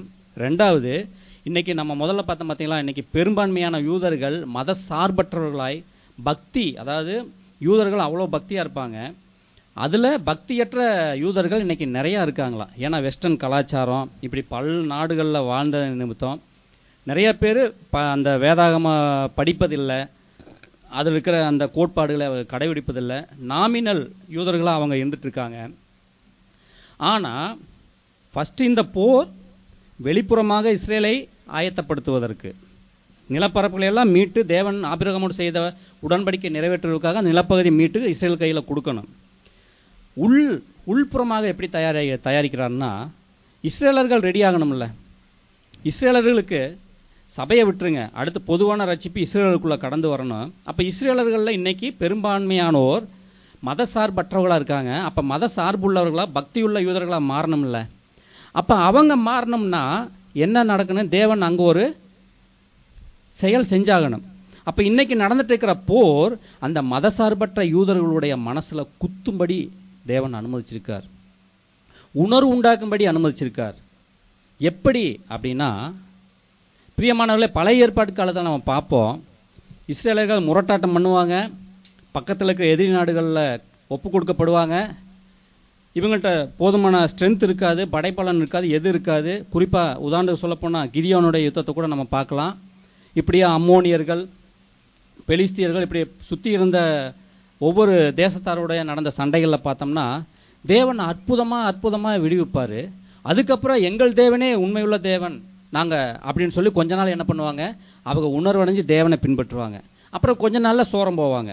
பழைய ஏற்பட்ட நடந்த மாதிரி இன்னைக்கு மதசார்பற்ற யூதர்களை தயாராக்குவதற்கு தேவன் உள்புறமாக ஒவ்வொரு யூதர்களையும் தயாராக்குவதற்காகவும் இந்த போர்களை தேவன் பயன்படுத்திக்கிட்டு இருக்கார். எப்படி அப்படின்னா, இன்னைக்கு பாருங்க, இந்த காசா போர்லேயே ஹமாஸ் உள்ளிருந்து அடிச்சுக்கிட்டு இருக்காங்க. இந்த சைடு பார்த்தீங்கன்னா லெபனான்லேருந்து ஹிஸ்புல்லா, ஒரு பயங்கரமான ஒரு ஆர்மி, அவன் அட்வான்ஸ்டு ராக்கெட்ஸு எல்லாமே வச்சுருக்காங்க. ஏன்னா ஈரானுடைய சப்ளையில் அவன் அங்கேருந்து அடித்தான்னா, ஈரான் இங்கிட்டு இருந்து அடித்தான்னா கொஞ்ச நேரத்தில் இஸ்ரேலை மொத்தமாக காலி பண்ணிடலாம். ஆனால் பாருங்கள், அந்த ஹமாஸ் போரின் போது ஹமாஸையும் இஸ்ரேல் ஃபேஸ் பண்ணுறாங்க, ஹிஸ்புல்லாவையும் ஃபேஸ் பண்ணுறாங்க. இடையில கொஞ்ச நாள் ஈரானும் கூட ராக்கெட்டை ஏவுகணைகளை அனுப்பிட்டு இருந்தாங்க. இது எல்லாத்தையும் ஃபேஸ் பண்ணாங்க. இஸ்ரேலுங்கிற இப்போ இவ்வளோ 2.5 வருஷத்துக்கு மேலே நடந்த போர்களுக்குள்ள அந்த ராக்கெட்டுகளெல்லாம் தடுத்து நிறுத்தக்கூடிய அந்த அயன் டோம் அது மற்ற சில ஆப்போசிட், அதாவது ஏவுகணைகளை வந்து எதிர்த்து தாக்குகிற அந்த ஏவுகணைகள் இதெல்லாமே ரொம்ப விலை உயர்ந்தது. அவ்வளோ இது இருந்துச்சானா அது அடித்ததோட கூட நிறைய சம்பவங்கள் வந்து எப்படி தடுக்கப்பட்டுச்சு அப்படிங்கிறது ஆச்சரியமாக இருக்கா. அப்போது இந்த போர் மத்தியில் அப்போ ஒவ்வொரு அந்த மதச்சார்பற்ற யூதர்களும் யோசிப்பாங்க, தேவன் இவ்வளோ இந்த 2.5 வருஷம் நம்ம நாடு தாக்கு பிடிச்சி இன்னமே ஈரானோட எதிர்த்து நின்றுக்கிட்டு தான் இருக்காங்கன்னா, அவ்வளோ வெப்பன்ஸ் அவங்கள்ட்ட இருக்கான்னா, அவ்வளோ வெப்பன்ஸ் குறைஞ்சிக்கிட்டே தான் இருக்குது. ஆனால் இவ்வளவு பயங்கரமான தாக்குதல்களையும் அவங்க வந்து தாக்கு பிடிச்சி நிற்கிறாங்கன்னா, இதற்கு மத்தியில் நம்முடைய தேவன் செயல்பட்டுக்கிட்டு இருக்கான்னு சொல்லி எல்லா அந்த மதச்சார்பற்ற யூதர்கள்லாம் தேவனை நோக்கி பார்ப்பதற்கு ஏதுவாகவும் இந்த போர்களை தேவன் பயன்படுத்திக்கிட்டு இருக்கார். சும்மா இல்லை, இந்த போர் எப்படி பார்த்தீங்கன்னா தேவன் ஒரே விஷயத்தில் எவ்வளோ விஷயங்களை செய்கிறார் பாருங்க. இந்த ஒரே விஷயத்தில் யூதர்களை ரெடி பண்ணணும், அடுத்து யூதர்களை ரெடி பண்ணுவதன் மூலமாக மனுக்குலத்தை இவரே தேவன் என்பதை காண செய்யணும். அப்போ இவ்வளோ விஷயங்களையும் நாம் பார்க்கணும். இந்த பார்வை நம்ம ஒவ்வொருவருக்குமே இருக்க வேண்டும் சகோதர சகோதரிகளை. இன்னைக்கு நிறைய பேர் இன்னும் கொஞ்சம் ரஷ்யாவில் யூதர்கள் இருக்காங்க, அமெரிக்காவில் இன்னும் கொஞ்சம் யூதர்கள் இருக்காங்க. ஒரு டைம் வரும், அந்த டயத்தில் எல்லாருமே இஸ்ரேலுக்குள்ளே வந்தாகணும். தேவன் அப்படிப்பட்ட ஒரு சூழலை ஏற்படுத்துவார். இப்போ அதற்கான சூழல்கள் போய்கிட்டு தான் இருக்குது. ஏன்னா இன்றைக்கி இஸ்ரேலுக்குள்ளே இந்த அமெரிக்காவுக்குள்ளே யூதர்களுக்கு விரோதமான போராட்டங்கள் இது போயிட்டு தான் இருக்குது. ஆனால் யூதர்கள் தான் அங்கே ஒரு மெஜாரிட்டியான ஒரு கான்ட்ரிபியூஷன் கொடுத்துட்ருக்காங்க அமெரிக்காவுக்கு. ஆனால் அதே யூதர்களுக்கு எதிராக அமெரிக்காவிலேயே எதிர்ப்பு கருத்துக்கள் இன்றைக்கி போயிட்டுருக்கு. அதே மாதிரி ரஷ்யாவுக்குள்ளேயும் சில இது போய்கிட்டு இருக்கு. ஆனால் அந்த ரஷ்யாவிலிருந்து யூதர்கள் ஃபுல்லாக இஸ்ரேலுக்குள்ளே ஒரு நாள் வரப்போகிறாங்க. இவங்க எல்லாமே மொத்தமாக இஸ்ரேலுக்குள்ளே வந்த பிறகு தான் அந்த அர்மகதோன் ஸ்டார்ட் ஆகும். அந்த இன்னொரு ஆராய்ச்சி குறிப்பில் ஒரு சகோதரர்கள் என்ன சொல்கிறாங்கன்னா, ஏன் ரஷ்யா அர்மகதோன் யுத்தத்துக்கு ஒரு முக்கிய தலைமை வகித்து வருதுன்னா, எப்படி அமெரிக்காவுக்குள்ள யூதர்கள் வந்து டெக்னாலஜியில் மிகப்பெரிய சப்போர்ட்டாக அமெரிக்காவுக்கு இருக்கிறாங்களோ, அதே மாதிரி தான் ரஷ்யாவில் இருக்கிற யூதர்களும் கூட அவங்க டெக்னாலஜிக்கு மிகப்பெரிய சப்போர்ட்டாக இருக்காங்களாம். அவங்க வெளியேறி இஸ்ரேலுக்குள்ளே போயிட்டாங்கன்னா அந்த அறிவு, அந்த இன்டலெக்சுவல் எல்லாமே கடந்து போயிடுது பார்த்தீங்களா. அப்போ அந்த தேசத்துக்குள்ள ஒரு வெற்றி ஏற்படுது பார்த்தீங்களா. அந்த இன்டலெக்சுவல் மைக்ரேட் ஆகுறதனுடைய அந்த ஒரு வெறுப்பு, அந்த ஒரு குரோதம், அந்த ஒரு பகை நிமித்தம் தான் ரஷ்யா தலைமை தாங்கி அந்த பெரிய சேனையை கூட்டிகிட்டு வரணும்னு சொல்லி கூட சில சகோதரர்கள் வந்து யூகிக்கிறாங்க. ஆனால் அதுவும் கூட உண்மை தான். ஏன் தெரியுங்களா, ரஷ்யாவில் இருக்கிற இன்றைக்கி டெக்னாலஜியில் பெரும்பாலும் அமெரிக்காவில் பங்காற்றுறது போல் யூதர்கள் தான் அங்கேயும் பங்காற்றிட்டு இருக்காங்க. ரஷ்ய யூதர்கள் அவங்க எல்லாம் இங்கே வரும்போது அங்கே ஒரு பெரிய ஒரு டிமாண்டாக ஒரு வெற்றிடம் ஆகுது இன்டலெக்சுவலில். அதனுடைய வெறுப்பின் உச்சத்தின் மூலமாக தான் ரஷ்யா கூட அந்த போரில் ஒரு மிகப்பெரிய ஒரு படையை திரட்டிட்டு வரும்னு சொல்கிறாங்க. இப்போ நம்ம பார்த்துட்டு இருக்கிறதெல்லாம் அடுத்தடுத்து நடக்கக்கூடிய சம்பவங்கள். அதற்கு முன்னோடியாக நாம் இப்போ எந்த இடத்துல வந்து நின்றுருக்கோம். இப்போ நடந்துட்டு இருக்கிற இந்த இஸ்ரேல் காசா போரானது இன்னும் கொஞ்ச நாளில் சங்கீதம் 83 நடப்பதற்கான ஒரு ஸ்டெப்பு தான்.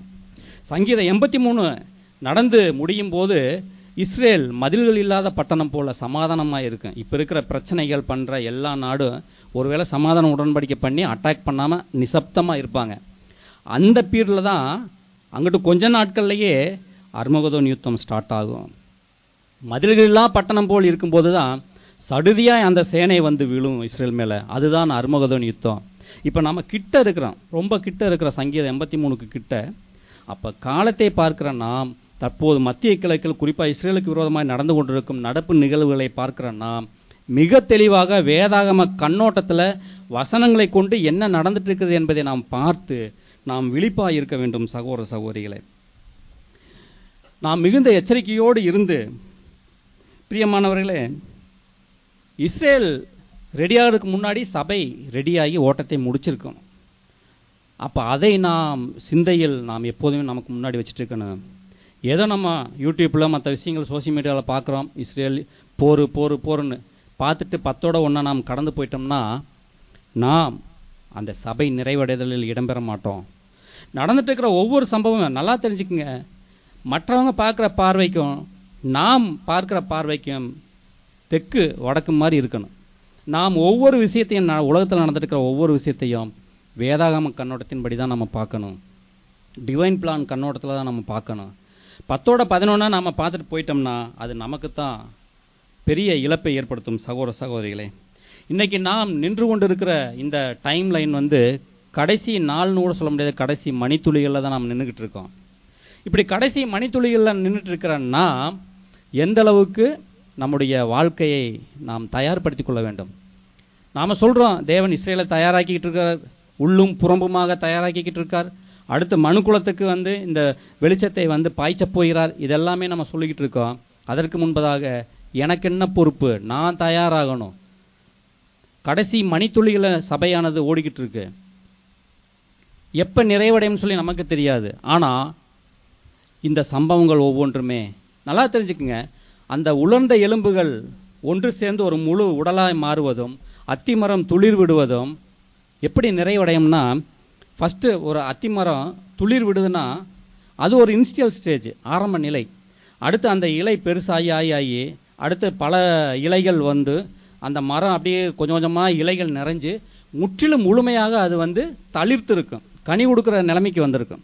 அதே மாதிரி அந்த உலர்ந்த எலும்புகள் ஒவ்வொரு எலும்பு ஒன்று சேர்ந்து அதன் மீது நரம்புகள் சதைகள் உண்டாகி நரம்புகள் உண்டாகி எல்லாம் முழுமை அடைஞ்சு அதுக்கு மேலே தோல் உண்டாகி அதுக்கடுத்து உயிர் உண்டாகும் போது அது முழுமை அடைஞ்சிடும்.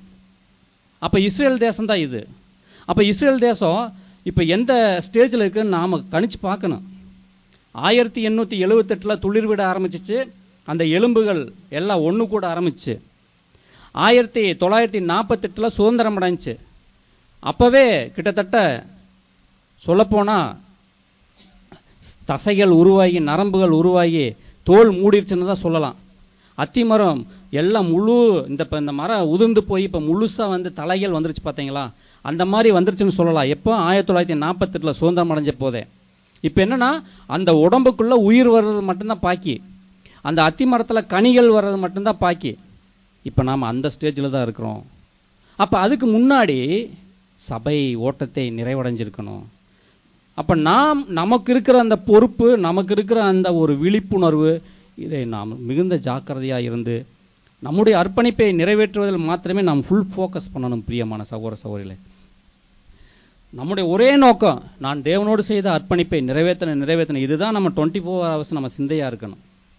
அப்படி இருக்கும்போது மாட்டம்தான்டா நாம் அந்த நிறைவடைதலில் ஜெயங்கொண்ட வகுப்பாரில் அந்த இறுதி பாத அங்கம் முடிவடைகிற அந்த ஒரு இடத்துல நாமளும் பங்கடைவோம். அப்போ நம்முடைய நம்மை காத்துக்கொள்ளணும்னா அதற்கே உரிய ஆழ்ந்த ஜெப வாழ்க்கை நமக்கு வேண்டும், இடைவிடாத ஜெப வாழ்க்கை வேண்டும். இடைவிடாத ஜெப வாழ்க்கைனா இடைவிடாமல் நம் சிந்தையில் தேவனோடும் கிறிஸ்துவோடும் நாம் ஐக்கியம் கொண்டவர்களாய் ஜீவிக்கும் போது தான்.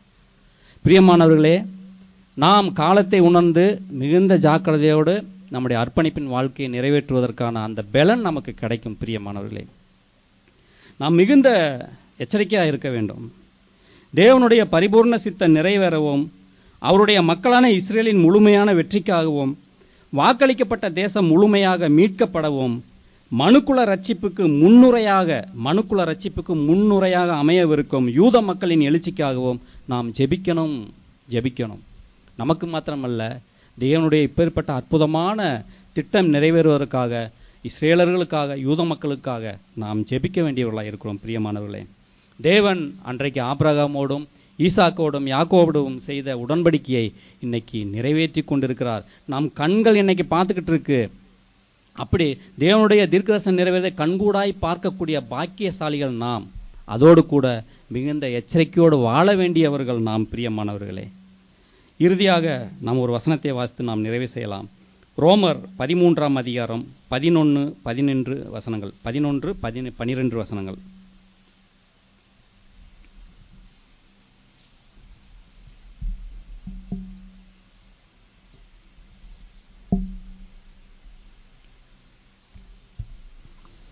நித்திரையை விட்டு எழுந்திருக்கத்தக்க வேலையாயிற்றென்று நாம் காலத்தை அறிந்தவர்களாய் இப்படி நடக்க வேண்டும். நாம் விசுவாசிகள் ஆனபோது இரட்சிப்பு சமீபமாய் இருந்ததை பார்க்கிலும் இப்பொழுது அது நமக்கு அதிக சமீபமாய் இருக்கிறது. இரவு சென்று போயிற்று, பகல் சமீபம் ஆயிற்று. ஆகையால் அந்தகாரத்தின் கிரியைகளை நாம் தள்ளிவிட்டு ஒளியின் ஆயுதங்களை தரித்து கொள்ள கடவோம். தேவன் தாமே நம் ஒவ்வொருவரையும் ஆசீர்வதித்து இவ்வண்ணமாய் வாழ்வதற்கு அருள் புரிவாராக. ஆமென்.